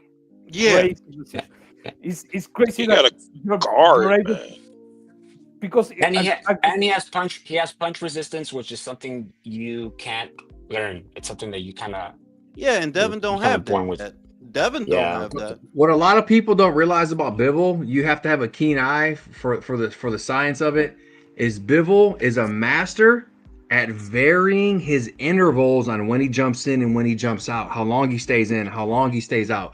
He's so good at varying that it keeps the opponent guessing. How long is this combination gonna last? Oh, this one was shorter. Oh, this one was long. He's perfected that. That's what I love about Bivol. Mm-hmm. Shout out to motherfucking Oscar Jimenez. Y'all think Arnold? Oh, I read that one. Yeah, I think he can. Deed said for the non-alcohol. Oh, fuck you. Oh, damn, we were doing just fine, bro. My man did it. But yeah, some shit is just God given at the end of the day. Like every fight is not gonna have everything. Like when you talk about them upper echelon guys, that's because they're well rounded. They're not limited. I don't see a guy in the upper echelon that he needs to be here all the time to win the fight. The guys in the upper echelon, they could be anywhere in the ring, inside, outside, on the side. They could be anywhere in the ring. They got to be comfortable with being uncomfortable. That's what it is. Yeah, like, and that's them guys. That's them guys. Like if you look at the Garcia fight, right, of Usyk, it's kind of like he kept him at arm's length while staying on top of him. It's kind of like you fighting on the outside, but coming forward and fighting on. Because most of the punches were straight punches, but he's not in here with the hooks. He knows I ain't gonna hook with Garcia because that's what he want. I'm gonna be here with Garcia, and I'm gonna just from here with Garcia. So he's engaging, but he's still at a good range. With fucking Joyce, bro, I was shot like dog. He's on the inside with Joyce, and he's beating him. He's beating him on the inside. That's what Joyce want to be. He's beating him. It's like he could fight at a bunch of different ranges and adjust to whatever needs to be done. Whether it's tall guy, eye level guy, fat guy, doesn't matter. He could deal with it. Devin, that's not you. We see what it is. Unless you could control the pace and stay on the outside, you're in trouble, which is why I don't know if he beats Ramirez. I'm not talking shit. I literally don't know if he beats Ramirez. We'll see. Because the shit is, if Ramirez don't got to boil down to 140 or 144, he's going to be strong. Yeah, he going to feel good. He was making 144 a minute. Now he don't have to. Now he don't have to lose them 7 pounds. Yeah, he going to feel good. He's going to feel real good. And we have and he know you can't take a shot. What the fuck are you gonna do, Devin? Knock him out? That's the other thing. all these guys in the upper echelon, pound for pound, top 5, they have the confidence that when they are in the ring with the other guy, even if the other guy lands a good shot, even if the other guy hurts him, they are still in the fight. They're not gonna go out. They can still win the rest of the fight. That goes for Bebo, that goes for Inoue. But Inoue got knocked the fuck down by a left hook. That shit would have been curtains for most of the other divisions. Somebody else, yes, sir. Yes, Inoue sir. kept calm. He rised up. He hit that motherfucker he hit that motherfucker with the Mexico punch. He hit that motherfucker so hard. He spun. It was a white woman fall. Yeah, it was like a white woman running from a horror movie villain. He was like, it was dramatic as fuck. Yeah. It's like he hit that like the whole motherfucking Mexico was in that punch. And he knew he built for it because that's not an isolated incident. Fucking Nonito broke his eye bone. That motherfucker kept fighting. Broke his eye. He knew he's still out. Like, nah, fuck that shit. We get this shit. Yeah. That was the moment I realized I knew he was one of them ones. I'm like, yeah, this dude crazy for real. He had a big eyeball ever since, dog. Right. I haven't been the same since. That big ass. Call that motherfucking Biggie Smalls. You know what I'm saying? You know what I'm saying? No, I think it goes back to what one of you guys were saying about like them protecting their O's, not realizing that if they, face adversity, sometimes it can make them better and, teach them to grow. Like, like Canelo when he lost early with Mayweather. You know what I mean? Mm-hmm. So. Yeah, I agree. But I also, one thing that doesn't get brought into the conversation, we here, right? And we trying to come up with solutions and postulations for what could make Devin a better fighter, losing sight of the main thing in all the organized sports. Everybody can't beat a man. Can't beat a man, Devin. Y'all not all gonna be A-level fighters. That's what it boiled down to. The A-level fighter list is a very short list. And a lot of y'all ain't gonna be on it. T.O., you not gonna be on it. Ryan, no. You suck. Devin, you mean well, but you're missing a lot of it. Like, come on, man. Imagine Devin at 154 with them fucking animals, dog. Imagine Devin with Bakram Murtazaliev. Fucking curtains, bro. Cancel Christmas, dog. Imagine Devin trying to jab Virgil. Like, bro, it's not happening, dog. Come on. They will whoop your ass. You're going to have bigger sweat stains on your ass. And the messed up thing about Devin is when he moves, kind of like Tio, like when he move up, he's not gonna have the length or the height to be on the outside like that for real. So he's gonna have to sit in the pocket more. Fucking T.O. Senior still talking about, yeah, we want boots. Like, no, you fucking don't. Do you know what the fuck would happen? I'm not even big on boot. Like, do you understand what would happen? T.O. if you get the fuck out of here, man. Hey, but the thing is too, the thing too with Haney is that, in the media, he puts the blame of his loss completely towards the Austrian and right. But you think in the shadows or while they're boxing, they're like, hey, look, we need to actually improve on this. Like, it's hard for me. I don't know if this dude, because once he got his L, like he like really just cared about not having that L in his record. In the shadows, right? We in the shadows now. We in the depths of Devin's mind. In the shadows, it doesn't matter if it was the Austrian. That ass whooping changed you. See, after the shit with Margarito and Cotto happened, right? And then it came out about the raps in the Mosley fight. You could see that Cotto wanted his get back. You could see that Cotto meant business. Whether it was true or not, in Cotto's mind, that's how that happened. Yeah, we need to do this again. Cotto wanted to be there. No drama. Cotto wanted to be there. With Devin, I don't see that. Like I know you want it. Like I know you trying to get it right. I know you, but I don't see that. I don't. I see a semblance of fear. There's a part of you that's afraid. There's a part of you that is afraid of him. Now, there's a part because you're not talk. See, if you felt good, like bro, you only beat me because of Osterin. I'm about to fuck you up, right? I'm not seeing that. I'm not seeing that. That you're like, oh, I see. So you blew the weight and you had the Osterin. Yeah, I'm gonna see you in October, Ryan, and we'll see how much shit you got to say then. I'm not getting that from you, bro. Whereas with Cotto, after all that shit, ahead of the second fight, you could see, yeah, Cotto, he's in here. He's in here. You know, he wants this and he's here for it. He believed, like, I can win because we found your ass out. Now we know I can win. I'm not getting Devin. Hey, listen, Devin in his camp. Hold on, check this out. Devin in his camp. They try to get that L back on administrative litigation type shit. Cotto was like, I ain't saying a word. Set the rematch. Let's handle this. There's a big fucking difference, bro. Yeah. You know, and I know that they're pursuing a rematch, but some part of it feels like a parent's like, look, you're going to pursue the rematch for the bread and all of that. I'm just saying, Devin, you sound like a timid guy.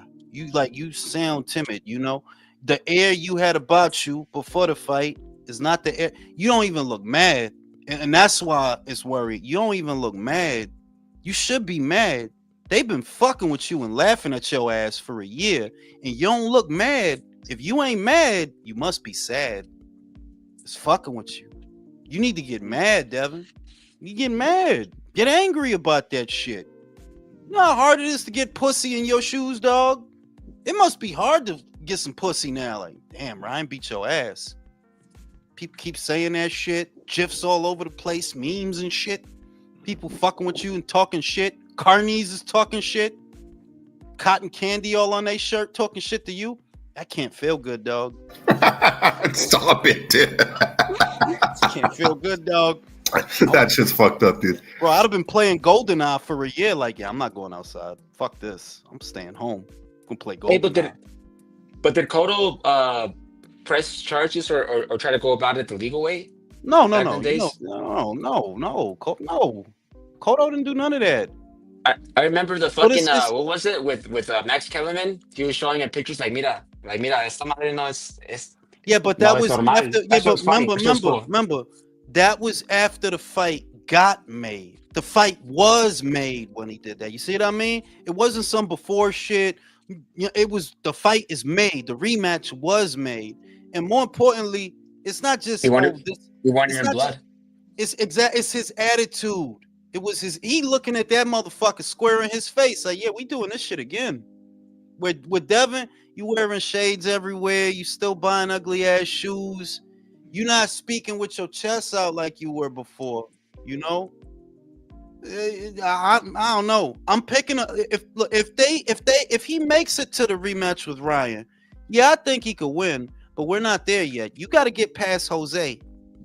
I don't know if you do. We'll see. You got to get past Jose. If you could deal with Jose, I'll be a lot more confident you can deal with Ryan. True, because there's a big question mark right now. We don't know. It's a psychological thing. We're all thinking it. We all know it. We all know that it's a psychological trauma that he endured. And it wasn't just because of the fight. It was just the antics and the crowd's response and his fans' response after the fight. That's a year of motherfuckers laughing at him, dog. Oh, like, you understand? That's a year. Horrible, dude. I mean, that I say it all the time. He can't post shit on Twitter without somebody. He can't say nothing. He's like the Drake. He's like the Drake of boxing. Not because Drake got a number one on the chart, so Drake recovered from that shit. Like I'm just being real. That Kendrick, you had your moment in the sun, dog. But that beef was the best shit for you because your ass was fading in the background. You were, you know, and you had your moment in the sun. Now things go back to normal. Now Drake puts out more music for the bitches that make the titties come out, and you can keep. Nah, it ain't gonna be the same. It's gonna be the same, bro. Nobody ever thought of Drake as being a gangster. That was never why bitches was rocking to his music. That was his fault, man. My point is that bitches don't want you to lose a fight, bro. Bitches change when you lose a fight, bro. Bitches fuck with lames all the time too. They fuck with some lames. They'll fuck with Drake. Yeah. Look. he make music for the bitches. That's how I knew he was going. Like, bro, he make shit. I could rock out to some Drake right now. I'm be real. I never had the stomach for Kendrick. Word? Oh. Nah. Yeah. He just remind me of a Nas on a keto diet. Diet Nas. Kendrick, Kendrick. He's got the acolytes, man. He's got the Grammys. I like Drake when he rap. You know what I'm saying? I like Drake. I've always appreciated that Drake get these sluts hot. That's what I care about. Get these sluts hot. I don't want to fucking think. Be out here thinking about shit. I want the sluts to get hot. Depends on the mood. Shout out to my man Michael Ramirez for the Cash App donation to the Chinese Beer Fund of Sweden. I will buy 3 non-alcoholic beers with your generous donation. You know what I'm saying? Chill. They go fucking Leo playing that fucking ukulele. Playing the SpongeBob thing. Shout out to Deontay Boone. Appreciate you, Deontay. You know what I'm saying? But yeah. Did you bring the shit closer to the mic? Mamas way. Fucking asshole. But yeah, like Drake, it looks like he rebounded because he's back on the charts. And where is Kendrick with the new shit? For what? What he put out? He put some shit out like 2 weeks ago, and he's on the charts. I don't know what the fuck it is. No, you talking about that party next door shit he put out? Whatever. He's back up there. Nobody, man. Come on, man. Where's Kendrick's new shit? Where's Kendrick's new shit? Kendrick just had some shit with Playboy Cardi. Hey, Jules, what I meant was that this motherfucker is trying to pull some legal shit on a beef that he was begging Kendrick to drop. Oh wait, you talking about Drake? Drake, yeah. Oh wow. I ain't mad at Haney for suing. Yeah, but the shit is that, look, when Drake do some shit like that, I don't know, dog. I never thought of Drake as being a gangster, so I don't hold him by that standard. I just do not. Drake can't be a snitch to me because you're not a gangster. You're not that. You started out as an actor. I don't hold you to the same standard as somebody else. These dudes be getting rich and wanna turn gangster and shit though. Like that shit. I mean, he didn't. Ain't that the way it happened though? That he was getting money off of Degrassi. He's in a wheelchair. He didn't even have a haircut. He didn't have a fade or nothing. He didn't have a fade or nothing in those days. Like, you're talented. I will always give Drake this. You are talented. You for real talented. You good at what you do. But you're not like a street person. Maybe I'm bugging. Is he a street person? I'm old. I don't know. Is he a street person? Nah, he from Canada, man. Who we talking about? Yeah, but they got ghettos and shit in Canada, right? I don't know, man. Drake's from Canada, so they ain't saying a lot, dog.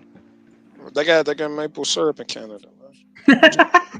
They got red leaves and maple syrup. They got that real maple shit too. Yo, listen, you saying that shit like yo got dangerous neighborhoods in Canada, like you got to be careful. Yeah, they ain't got guns, bro. They don't have guns. They ain't got guns. How dangerous can it be? They like the UK. They're like great value. You gotta watch out. You gotta watch out for the French. You gotta watch out for the French Canadians.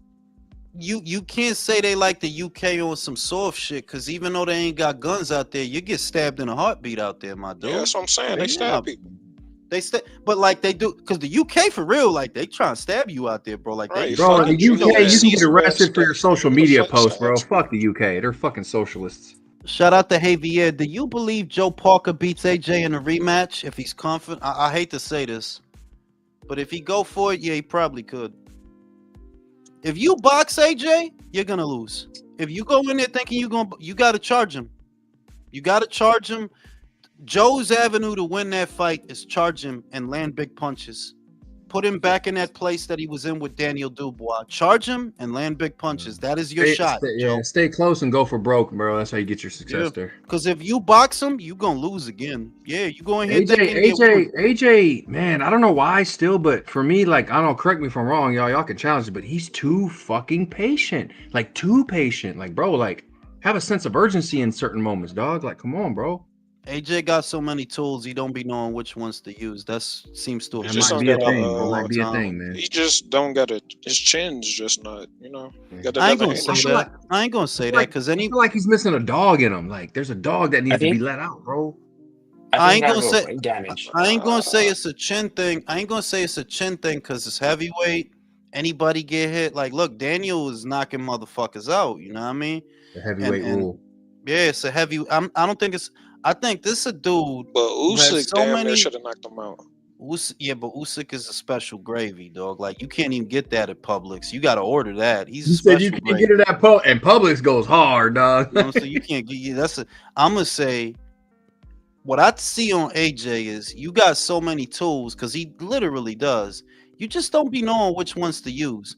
For example, you never had to go through that shit with Andy Ruiz. You had the height and the length to box him long range. For whatever reason, you got greedy and you fucked up. But you had the tools to beat him in a rematch. With Usyk, you have the power and you have the ability to mow him down, but it's like you didn't realize that until the second fight. You should have known it in the first. Why are you fencing with him? Why are you boxing with him? You got to mow him down. You got to try. If there's going to be a strategy that you're going to use to get him, you have to mow him down. You can't fence and fiddle with him. You don't win that one. And it seems like you didn't realize that till the second fight. So the common denominator with AJ, this guy has a lot of tools. He has the power to knock almost anybody out. He has that. He has good boxing ability, but it just doesn't come together the way that it should. It's not cohesive. It's a chin for me, man. Like, yeah, but also I know it's Fury, heavyweights, but Fury it's couldn't like, use his body. Fury couldn't use his body either, man. Like he could have utilized that fucking body. I think Fury's situation is much easier to understand than AJ's. Fury's situation is simple. The entire air about you is predicated off your win over Wilder, who is not that good. You were always here. A lot didn't. You knew that. That's why you never wanted to fight this guy. And 3 years before this becomes a thing, you said it then. You knew you don't beat this guy. So with Fury, it's simple. It's cool you beat Wilder, but Wilder sucks, right? To me, you are who you've always been. You're a good big man who could move like a smaller man at times. But for that reason, you will never beat Usyk because you're not going to do that better than him. You don't actually box better than him. You just box better than the big slow guys. You're better than them, not better than him. AJ's different. You could have got him. You hurt him to the body. You could have got him in the second fight. Go back and watch it. You hurt him to the body. You always had the power to hurt him, but for whatever reason, it just doesn't come together with you. It don't come together. He got a. Well, that's an example. That's an example of a guy. He got a punch count for his chin. It's like you hit AJ 20 times. It's like it's a wrap. Like he's not gonna recover. His recovery isn't like that. I will concede that he don't recover well from shots. He don't. I think that's an example of someone who loses like he did against what's his name? Fucking that Mexican dude. Ruiz, I'm sorry, yeah. I'm Mexican too, I should know this. But I don't think he ever fully recovered from that ill. Perhaps not. It's a traumatizing loss because you were blindsided, and that's gonna hurt your confidence. It might hurt Devin's confidence too. Psychological actually, factor's real, bro. Psychological factor's real. It will affect your fucking talent.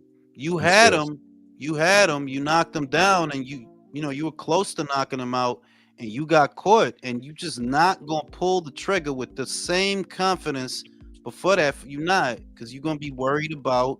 If you notice when he fought Pulev, yeah, he knocked him out. Good, he knocked him out, but he was kind of pulling the right. He wasn't really committing to the right. Like, he's kind of pulling it. Yeah, he was like that for a while. He was like that for a while. He was like that until I think Francis Ngannou. Yeah, no, maybe before that, somewhere around there. No, it was Francis Ngannou because he was still in what's the American heavyweight? He's actually all right. Franklin. Yeah. He was still tight cautious with Franklin. You can hurt Franklin, but you don't want to gamble. Like you don't want to gamble. All y'all could knock each other out. You see what I mean? All y'all could knock each other out. But some of y'all thought with more confidence, right? Well, you're not gonna do that. You ain't done that in a while. Now he knocked out Valeen, which was like, okay. Valeen had never been knocked out, and he beat him easy. That's how you know he's good. Like, bro, he beat Valeen easy. He made that shit look light, right? Everybody struggles with Valeen. Didn't Valeen go to distance with Fury? Yep. Yeah, he did. He beat the shit and split his shit open crazy in the process. AJ beat the shit out of him, like, and made it look easy. And the Ngannou fight has some. It's like, yeah, like, look, this dude went the distance with Fury, was never hurt. You went in there, bing, bing, it's over. Bing, bing, it's over. Hey, that was a highlight, man. I watch that shit sometimes. Yo, he made that motherfucker backflip, bro. Yo, yeah, I was so fucking proud that day. I was happy as hell too, yeah. Bro, it made me proud to be from Great Britain, dog. I was from fucking Lagos that fucking day, bro. I was Lagos. Tank fighting Jake Paul. I was like, man, I'm gonna have to get on the Tank bandwagon for this one because I need to see Jake Paul get knocked out, man. I don't like. Do you think Chavez could do it? Like, if Chavez, I ain't gonna lie, if Chavez show up, beat by Anderson Silva though. Like, I'm just if he have like if the Mexican Azteca spirits, right? If they engulf him. This might be a motherfucker. Julius, stop saying shame to your family. Julius, if he takes camp serious, bro, he's fucking Paul up. But I don't think he will. I don't think he will either. But I'm just Leo. You can agree that if Chavez really if he really decided, yo, I'm really here to fuck you up. Yeah, he can if he were really there for that. No. But he's not. He's there for a check. You're falling again for the promotional trick.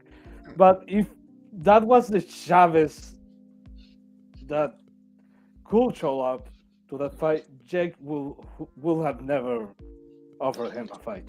Of course not. Like, you talking about a guy that's been in rehab basically from the last time. Like, of course not. Like, nah. Yeah. Like, Leo got a point. Jake ain't stupid. He picked him for a reason. He knows his state. He knows what situation he's in or how he's gonna come. He already knows what it is. Yeah. It's entertainment. It's a money grab. But we can agree that it is in Chavez to win that fight. Like, if you weren't such a dumbass, you could actually win this fight if you weren't such a fucking dumbass. Yeah. If he wasn't such a dumbass, he would have done a lot more with his career. What weight do you think they'll fight at? Cruiser. Yeah. I mean, fucking Chavez. I mean, they ain't gonna fucking fight it light heavy. It's gotta be cruiser. It's gotta be. Okay. Mm-hmm. This dude quit against Jacobs, bro. Yeah. I remember they threw a shoe in the ring that night. Y'all remember that? It was a fucking shoe. Yeah, I'm just sad to see Senior look disappointed. He be in the crowd like, God damn, bro. Senior don't even know Junior, bro. Canelo's his son, bro. He don't give a fuck. Like, Senior's the opposite of Tim Zeus guy, the costume. He said Junior should have been. Junior was Afterbirth that made it. You know what I mean? Junior was the anal birth, bro. Canelo's his real son, dog. Junior was the anal birth. They said Junior is the pre. Junior is pre-cum. That's what that. And this dude had a great chin too. Hey, Junior was salvaged from a stain in the sheets, bro, and made in a lab. That they grew that dude in a Tupperware, bro. In a Pyrex, they grew Junior, bro. Like, Junior was on toilet seat. Triple beam. Hey, we got a Junior. Someone got a Q-tip. He lost to Anderson Silva, like an old, washed up Anderson Silva, bro. Like, that shit was sad too, dog. Like. I mean, but I'm not mad at it. The older I get, the more I just want to be entertained. So I'm gonna watch the shit just for the fuck of it. Like, yeah, bro, me too. I don't give a fuck, man. I'll watch that. I want to see Jake Paul get knocked out. I need to see that happen. But I mean, pero por otro lado, look at Jake Paul's career, bro. The one actual real boxer he fought, who's trash, Tommy Fury, he fucking lost. Yeah, but to me, I'm gonna be honest with you. I'm gonna be honest with you that I don't think Jake Paul lost that fight. But I mean, it was close though. It shouldn't even been close though. Tommy Fury's fucking basura. Tommy Fury is not a real boxer, bro. In case you hadn't realized that yet, like he's not a real boxer. No, officially, yes. You don't see what he's been. I'm not sure he's a real Fury. You see that guy? That motherfucker looks like like who the fuck's son is this? That's what I'm saying. Like that's what I'm saying. Like, why was that fight even close or controversial, bro? Like gorgeous. I'm like, what the fuck? What the fuck happened? What the fuck happened? Like, why are you boxing, bro? Like, listen, it's the wild shit. And he knocked him down. It's like mom's Athena or some shit, bro.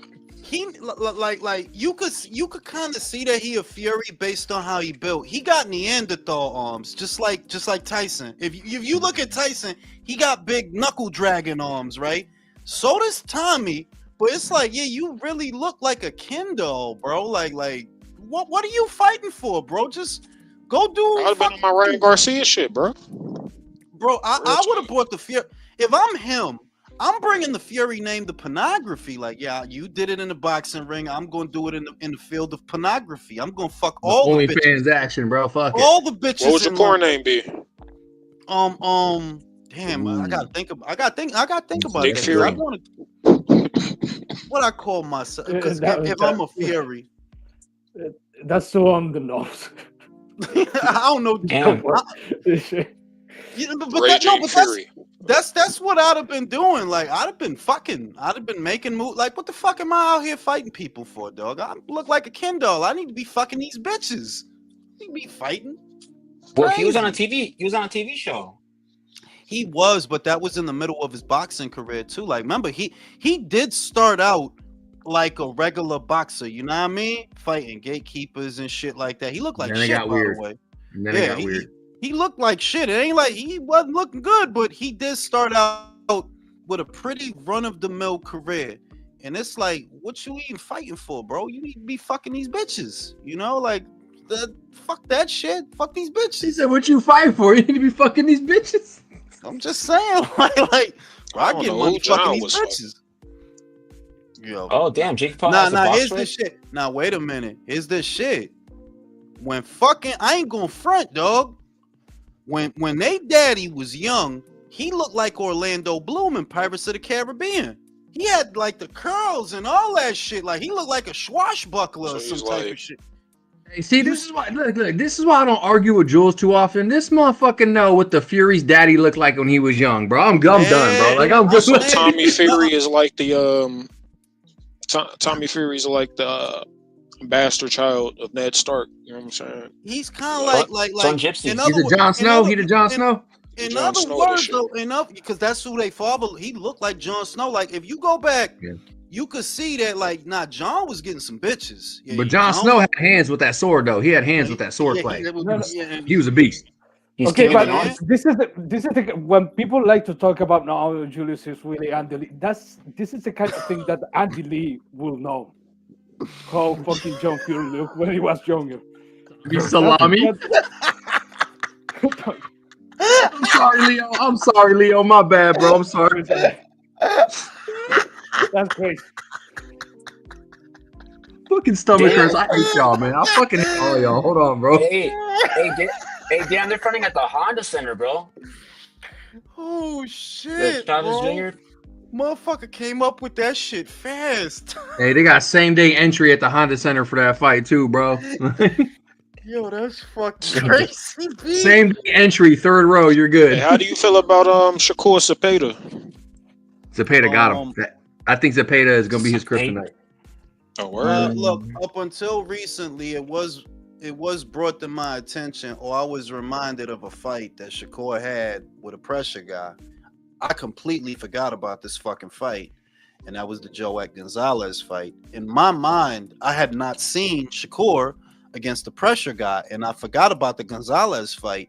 And I remember he dominated Gonzalez. Gonzalez is a pressure guy. He's a pressure guy. He is. He's a big pressure guy too. He's bigger than Shakur. So I've softened my stance on that a little bit. Maybe, I don't know, maybe Shakur can handle this, but the hand issues are still a big issue, dog. I got Shakur by knockout, man. Zepeda's got a fucking chin, bro. No, Shakur wins by points, I think. Zepeda got a chin? Bro, Tevin Farmer dropped on the first fight. No. Okay, hold on. Hold on. So when I say by chin, I don't mean he can't get dropped, bro. Look at Marquez. He's like a Marquez. You can knock him down. It don't matter. He's going to get back up and not be hurt. The pain don't linger for him. Seymour, he wasn't hurt when he got up. He was good. That's what I'm saying. Like, he got knocked I'm down, saying but he the was second good. fight, the 12th round, Tevin was hurting him, man. And Tevin don't hit hard, bro. That dude got like a 23% Well, bro, knockout he was percentage. tired of beating the brakes off of It Tevin's ain't crazy even that. ass. Tevin threw way more punches in that fucking fight than Shakur's going to, dog. I'm just saying. There you go. Yeah, but I don't think Cepeda's gonna be throwing that many punches on Shakur like that. Like, Well, Shakur here's what I'm saying. Why? What's gonna happen? Shakur gonna knock him out? The counters. Like the counters. My thing is that he wasn't able to finish Tevin Farmer when he should have. He threw 1,000 punches at Tevin Farmer 2 fights in a row and couldn't drop him, knock him out. Tevin Farmer got knocked out his first fight. Wait a minute. I'm gonna say something about that rematch. I just watched the rematch. There was a moment in that fight where the referee should have stopped it. There was early on, like the third round. There were like two where it's like, what is this? What is he? Why is this fight? He's just getting his ass beat at this point. You know what it is with Tevin Farmer? He got that twitch. And you really can't tell if he hurt because he be looking off to the side and shit. And it's like, bro, he be looking, dead serious. That shit be throwing people off. I'm dead ass though. No, I agree with you, bro. I'm with you, dog. I'm with you, bro. He be twitching and shit, and you can't really tell like where he at because he'll fuck around and come back with a combination and shit. Retard strength. I'll say it. Fuck it. I'll say it. I don't care. It ain't my channel. I'll say it. Retard strength. Yeah, Tourette's, man. And then like Tevin Farmer, the type of guy like they ask him a question after the fight, you expect them to be like, yeah. So he talks precise and clear and shit. Like, yeah. I'm like, yeah, but just to be clear though, hold on. The moment in the fight I'm talking about, Tevin is on the ropes. He's not throwing back. He's not. I remember this. He's not throwing back. He's not throwing punches back. He's just getting hit. Round 3. I was scared for him. By all rights, there were 2 moments like that. And I think they were both in the first half of the fight because Tevin starts coming off in the second half of the fight. He starts coming on. But in that first half of the fight, that fight should have been stopped. This should have been a knockout win, honestly. Yeah, Tevin went. I'm here to tell y'all right now, as somebody who competed in combat sports, and some of y'all did too, and y'all agree, Tevin's not okay after that fight, bro. No, he's not. He wasn't okay before the fight. He has, you know what I mean? Like, dude, he's got neurological disorders already. Though, like, you would think that after watching the first fight, but he came back the second fight, took 1,000 punches from bro. Listen, sometimes you got to save somebody from themselves, bro. Like. No, hold on. You're not looking at it right, Seymour. That he didn't come back in the second fight and do better. You did worse. Bro, like the first fight was actually competitive in spots around the beginning. You started off this fight getting your ass whooped. And the only real reason you found your way into the fight is because he got tired. That's what happened. Zepeda got tired. He got tired of the first fight, remember, it was a 10-rounder. The second fight was a 12-rounder. It's not hard to see where the guy got tired. You found your way into the fight. Listen, there were moments in the second fight. But he got hit a lot, but Zepeda didn't drop him. No. Hold on. You don't have to drop him. There were moments in the second fight where the guy was literally out on his feet. He looked like he was taking so much damage, and the ropes were holding him up. I don't know how he stayed up, but you don't have to get dropped. It's even worse if you keep taking poundage to the head. Yeah, that's even worse. Thank you. Because if you get knocked out, I'd rather get knocked out than take 50 blows to the head and stand up. Like, shout out to Javier. What do you think occurs in the Dubois versus Usyk rematch? And do you think Dubois was actually sick, or did he just duck Parker? My honest opinion, if you want to call it a duck, you can, but I don't believe he was sick. I don't think so. I don't believe he was sick. I believe they looked at the Parker fight and they said, what the fuck are we doing this for when we could be fighting Usyk for more money? Very high risk. Yeah, like, what are we doing this for? We could be fighting Usyk. Now, if you want to, now the reason I'm like, I don't really consider that a duck is Usyk is a guy who beat you. It's not like you getting out on Parker to go take it easy and go fight some fuck. You see what I mean? You duck a guy is to go fight somebody easier. You duck a guy, right? Well, then this is not a duck then. If you did this with the intention of fighting Usyk, I can't really call that a duck. Motherfucker, knock you out undisputed champion, bro. What are we talking about? Yeah, like but do I think he was sick? No, I don't think he was sick. Yeah, the reason. Yeah, you saw the Schofield shit and was like, yeah, this is perfect opportunity. No, but say I was sick. You can call it. Shakur poisoned my baby. Get up out the reason you can call it the duck is because if this was like okay, the Usyk fight is like right now in May. Yeah, you can say, look, you either take the Parker fight or you take the Usyk fight, but that fight is no way to be scheduled. So you perfectly. Not for the summer, Leo. It's for the summer. It's for the summer. June or July, Usyk and Dubois. Yeah, it's for the summer. That's my point. You had time. Now, look, ducking. I look at ducking as if you avoid guy A for guy B because guy B is more beatable or easier, then yeah, we talking about a duck. I don't think Usyk is I think Usyk could beat Parker. The fuck? Yeah, but if that's the case, Julius, don't make the fucking fight. I need Caballero versus Usyk. Yeah. Real talk, that Tommy Salami is fucking hilarious. Come on, yo, dog, I will walk around with a T-shirt that says that, B. Oh my god, dude, bro. Oh my god. But just real quick, go ahead. Motherfucker, man. I was gonna try and say something I can't because I'm fucking laughing. Fucking Tommy Salami. Why is this so funny? What the fuck is wrong with us, bro? Why is this so funny? We should be It's so fucking funny. You know how many bitches you can pull when that's your name? Tommy Salami. It's like Rick the Dick. I gotta explain myself. I'm fucking Tommy Salami. Oh my god, bro! They got chairs. This shit uncut, bitch. Check it out. It's like the shit I said about Stephen Fulton. If I'm Stephen Fulton, I'm in Japan. I'm Big Dick Steph. I'm Big Cool Dick Steph. I got the biggest dick in Japan. I'm fucking all these bitches. Was good. I'm gonna put Tommy Salami on my business card. Hi, bro, go ahead, bro. Tommy Salami, bro. Hey, real quick though. Hold on, real quick. I just want to clarify because I know the motherfuckers like to keep receipts and talk shit. When I say Zepeda's Shakur's kryptonite, I mean by that is he gives him serious problems. We're in for a very good fight. It's not a sweep by either one. It's dangerous for both. And I'm not saying he's just gonna go out there and clean Shakur's clock. I'm just saying this is a problem for Shakur. It's gonna be a whole different fight than anybody's used to seeing Shakur being in. Yeah, definitely. I'll this say is like one of the few pressure fighters he saw. Because there's no house fighter, which is what makes it a great fight. There is no house fighter. It's neutral terrain for the both of them. You have to wonder if the judges are going to reward Shakur Stevenson's movement. That's a good point. If there is movement, like if you fight this guy the way you fought Edwin De Los Santos, well, this ain't a top rank show.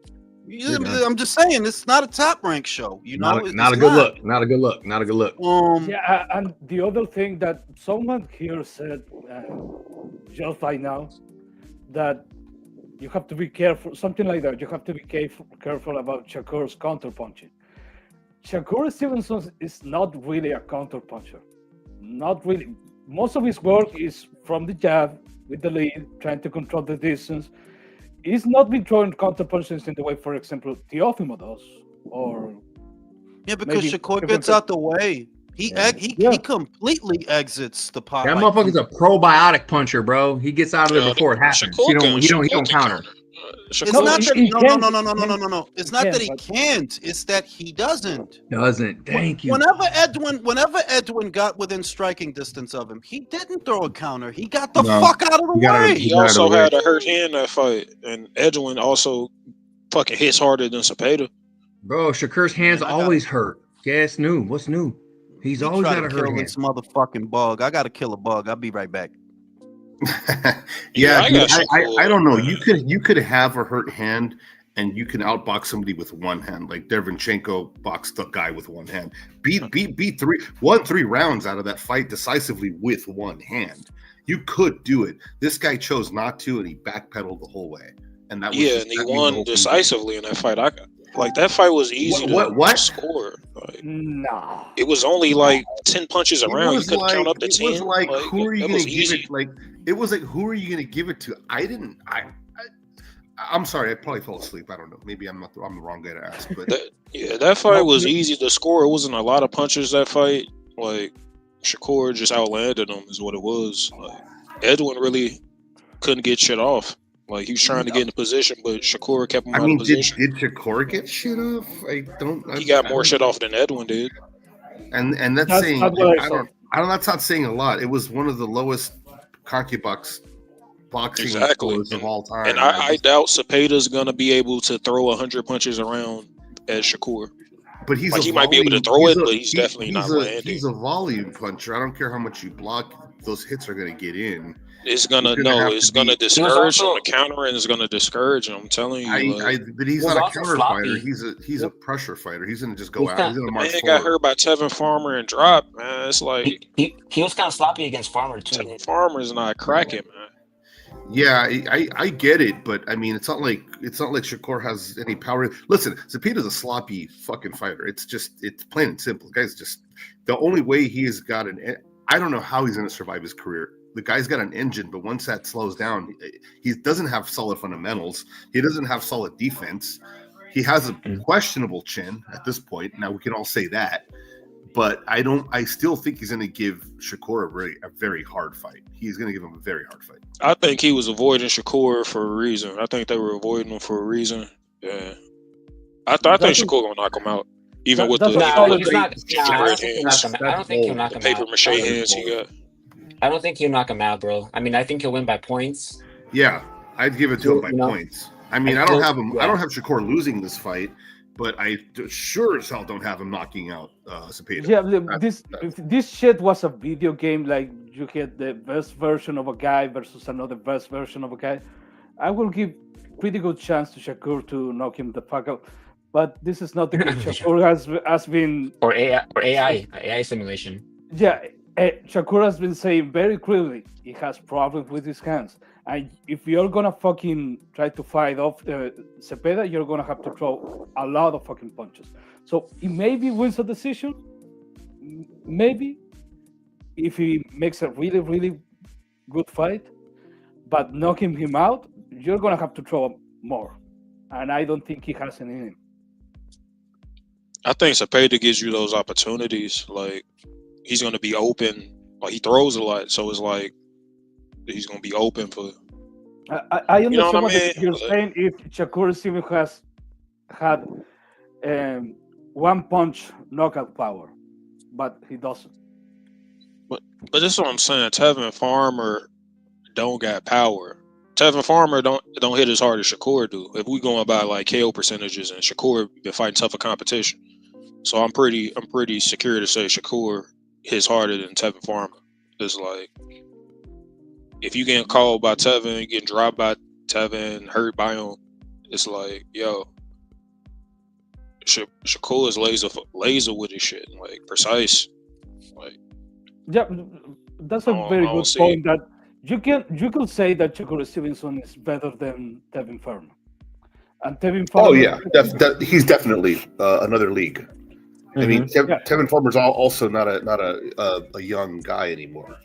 You know, I don't know what kept him, but he did decisively worse in the second fight than the first fight. What was the scorecard? That was like a split decision, right?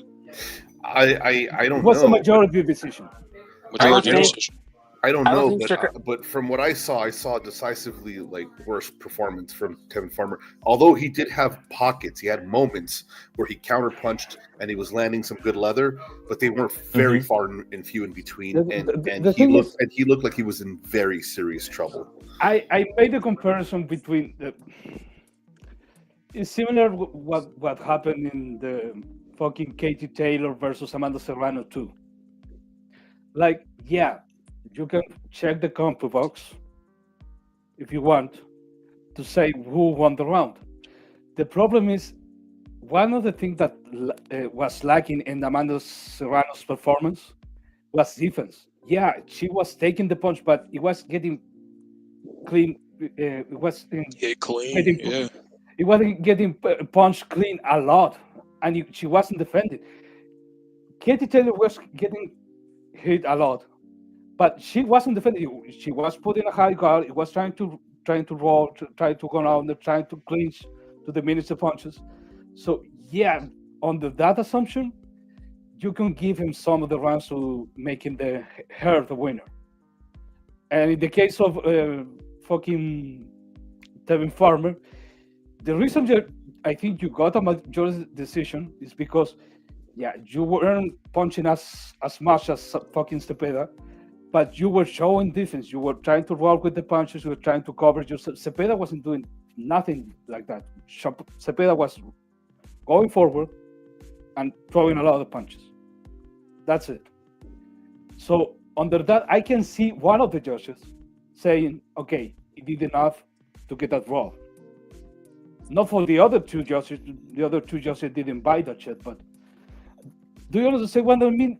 You have to, if you're gonna have win a round, clean punches are very fucking important. But ring generalship, defense, who is directing the fight, who is pushing for the fight, all those factors have to be considered in the scoring. Mm-hmm. I just don't. This the thing. I don't know how effective Cepeda punches was in that Farmer fight, because it's like you hit him like 1,000 times. You know what I mean? But the thing is that I don't see that kind of, not that I don't see that dog in Shakur Stevenson, but I just don't see him. Nah, he don't got no dog at all. That's what I'm trying to say. Like, I don't see him as the type of guy that even if he could potentially get him slightly hurt, he'll probably prefer to, be smart about it and then, win by points. Perhaps perhaps he can knock him down, perhaps, but I'll be surprised if he does win by knockout. But like I said, I do think that he will win by points. Look, I don't think he's so much of a dog, like the willing to try to get the knockout, or the fact that he has hand issues. Because if your fucking hands start hurting a lot in the middle of the fight, at least if you get injecting some painkillers, I don't think you're gonna be too eager to punch a motherfucker so hard that it's gonna go off. Yeah, you're gonna be careful. The other thing you have to consider is this: when you have a guy volume punching like that, a lot of those hits are gonna land on the gloves. Yeah. And if you catch a guy when you're throwing a punch, what happens usually is you don't make a fist until the moment of impact. Like right before you make the impact, that's when you make a fist. Because you get tired if your hands are clenched, ready to throw a punch. You stay loose and fluid, and then right before you land that punch, your fist you make the fist, you clench the fist. Now, if he's in the middle of punching and Cepeda just throws some wild punches and catches Shakur on the hand, he's gonna fuck up his hand. Shakur has to be very careful and very strategic about how he goes about this fight. He's a fundamentally sound fighter that's going to find a guy that's a little bit wild and unorthodox. Not as wild as El Vaquero, but he's still not as fundamentally sound as Shakur. Yeah, what you're describing, I assure you, Cepeda doesn't do that shit. If you're throwing 5 punches, 7 punches in a row, you're not waiting to the impact to clinch your punches. No. What I'm talking about is Shakur. If Shakur is about to throw a counter, or he's gonna try to throw a punch, and he gets met with a wild punch by Cepeda, he might fuck up his hand. That's what I'm saying. I'm talking about Shakur. Shakur's got to be very careful and play it safe, and that's what I think he's gonna do. I think he might just make this a snoozer. It's not gonna be a barn burner. No way. He's not going to stand and trade with him. There's no fucking way he's going to stand and trade with him. Absolutely not. I don't think he'll pick his spots. The thing about, for example, the Edwin De Los Santos versus Shakur Stevenson fight is Edwin didn't have the footwork to be at range and deliver some punches. He had to launch out. Agreed. Trying to. Cepeda has better footwork to try to counter a guy. Yeah, because he works behind some punches and he tries to get in there. But, and what I'm saying that Shakur might hurt his hand in this fight because he might get met. Like, those punches are going to hit him in the gloves. And if he starts throwing a punch and not clenching his fist because he's not making impact yet, he might get met with a wild punch or something because there's gonna be a lot of punches thrown at him. He might fucking hurt his hand landing a fucking punch where he's at. That's another one. Yeah, that's another one. I'm thinking about all the and this ain't the guy that throw that much. Don't hurt your hand fighting him. Guy that throws that much, yeah, you're gonna be in some shit. You know what I mean? Like it's a good fight. This is one of the first intriguing fights because this is intriguing. Like, yo, I don't know how you gonna deal with all that fucking punches this motherfucker throws. If he not gonna do shit, he's gonna throw punches. That's a good fight. And that's the thing with all the other outcome that could be horrible about this fight is that it might be a back foot defensive fight. And I don't know because he can't. I don't think he can run for. I don't think he can do that with this guy. I don't think. That is, you could do that with Edwin. Yeah, you could do that with that. You could do that with some. I don't really think you could do that with Zepeda. I don't think that. I think you're gonna be forced to do something besides move.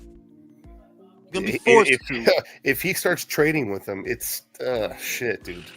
Well, he's not. Yeah, I think he can do it. Yeah, but I can see Zepeda missing all night, trying to chase him.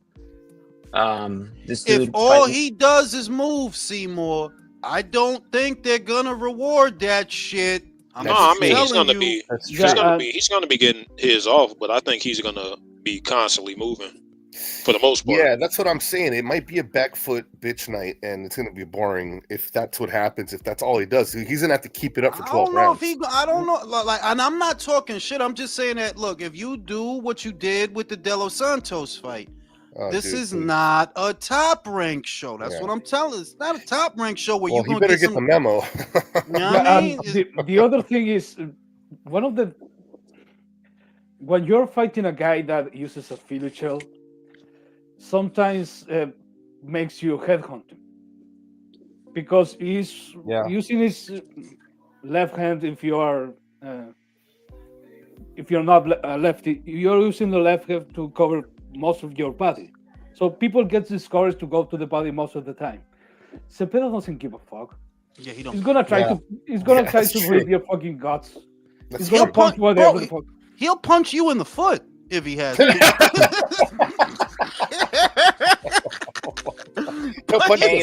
punch the stripes off of an Adidas sock, dude. That's what you just can't. I ain't gonna even try to get too excited until the fight is actually happening because Zepeda could always pull out. Well, look, the way that he beat Valdez was good, but can he do that? Can he win like that against Zepeda?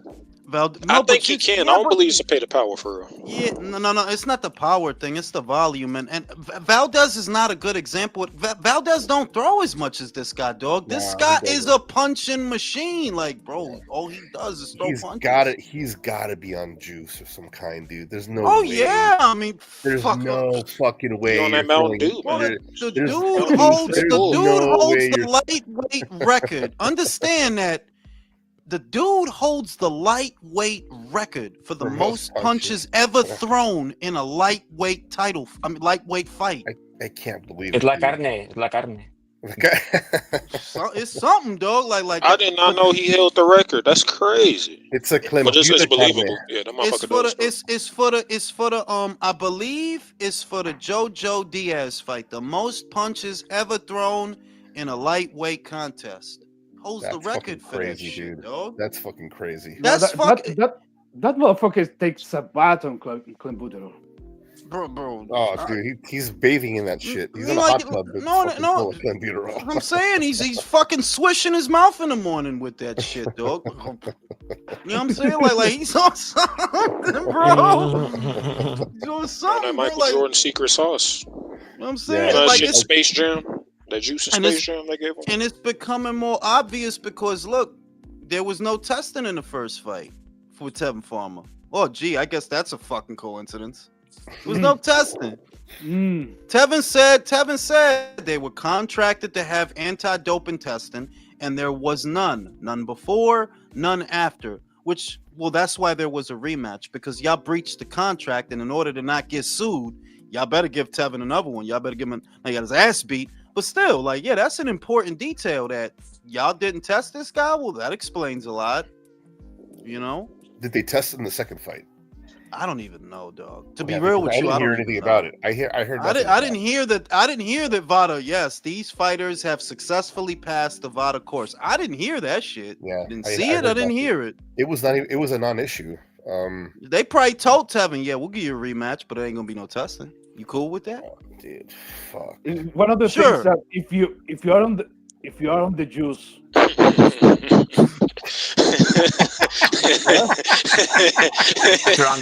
You had to do it like that.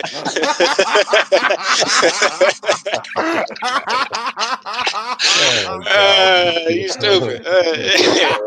You had to do my man like that. I fuck with him. I've been a supporter of Tevin Farmer for years, but I'm just saying that, like, you mentioned the shit anyway. You said, but that shit real though. He be throwing motherfuckers off with that. I be noticing because he cross-eyed, but he just look to the side. That shit throw you don't know where he looking for real. Like, you think he not aware and shit, and then he fucking you up. Devin Farmer goes to a fight, and the beginning of the first round, they stop the fight and goes to doctor. Are you good? What are you looking at? You, bro, like he's bugging, like he looking at the audience throwing punches. Nah, let me stop. Real shit, bro. Not right. That's low key cheating in a way.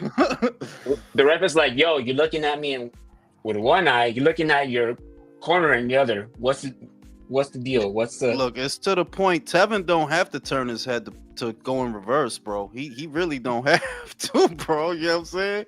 He got that deer vision and shit, dog. Like, you know what I'm saying? Shout out to Real Talk. Shakur needs to set his feet to KO Zepeda. One thing I do believe, or at least one scenario I could see. It has to be early though, while he's fresh and while his hand ain't fucked up or as fucked up. If he catch him good early, maybe he can get him out. If he catches him good early, if Shakur sets him up and catches him good early, maybe he can get him out. But that's a long shot. That's still a long shot because Tevin did knock your ass down. That's he did. He did knock you down. He did. If Tevin can knock you down, there's a chance Shakur could do a little better. It's not a good chance though. It's not a good chance because you don't knock people out. Well, then I gotta stop saying that. He did knock out Josh Padley, and I know that don't mean a lot, but hey, he did knock him out. Only one of these guys. Only one of these guys is coming off a knockout win. So, and Tevin Farmer been knocked out his first fight. You know, I thought Zepeda was gonna fucking sleep him. The way that shit was looking. I did think that too going into the fight. I really thought Zepeda was gonna knock him out. Maybe Tevin is just a tough motherfucker though. You know? But he got knocked out. Tevin been knocked out. Yeah, but by Pedraza though. Prime Pedraza. That's what knocked him. That was Pedraza that knocked him out, wasn't it? Pedraza? That Pedraza. When Pedraza was Pedraza in, I think that was him. When he was Pedraza in the situation. Sounds like a pizza. Listen, that motherfucker was fighting Tank. I'm like, bro. You want a Pedraza with extra cheese? Combat noises right here. He said you want a Pedraza with extra cheese. That just sounded legit as fuck. Like, looking at a bodega, just ask for a Pedraza. You get a Pedraza with mozzarella? Yeah, that's it right there. Should have a sandwich dedicated to him, dude. You said shit. Oh shit, DoorDash is here. My Pedraza coming. My Pedraza sandwich. That shit do sound fire. With cheese. The Pedraza milk. Pepperoncinis on the side and shit. You got that Pedraza milk. All right, now look, I'm gonna close this live out. I'm gonna go live tomorrow for the Golden Boy promotion show. The Gabby Fundora fight. For those that don't know and those that haven't seen him. Isn't she fighting someone that's really hot? Yeah, actually she is. Yeah, dude. Right? She's gonna fuck her up. But I want to fuck her up. You might get a chance. Hey, do you think she's gonna win by knockout? Honestly, yeah, I do. Yeah, honestly, yeah. She's gonna fuck her up. I was thinking about making that bet. She's gonna fuck her up. Like, and here's the thing. Just for a little bit of clarification, it's not that this girl ain't good. The girl she's fighting is actually pretty good against normal sized flyweights. But that's not what you dealing with tomorrow. You gonna end up in the same boat as everybody else, trying to get close and getting beat the fuck up for it. That's what's gonna happen. But How about the also, Charles Conwell fight before you go? now that's what I was gonna bring up for those that haven't seen Charles Conwell, because it seemed like he flying low on the radar. He's a dark horse. He's a dark horse at 154. Like, yeah, y'all need to watch him. 154. Good inside fighter, bro. Good inside fighter. If you haven't seen him yet, he's in the co-main event. He's a good inside fighter, and I want Golden Boy to get him a good fucking fighter already, because it feel like he's been there for a million years.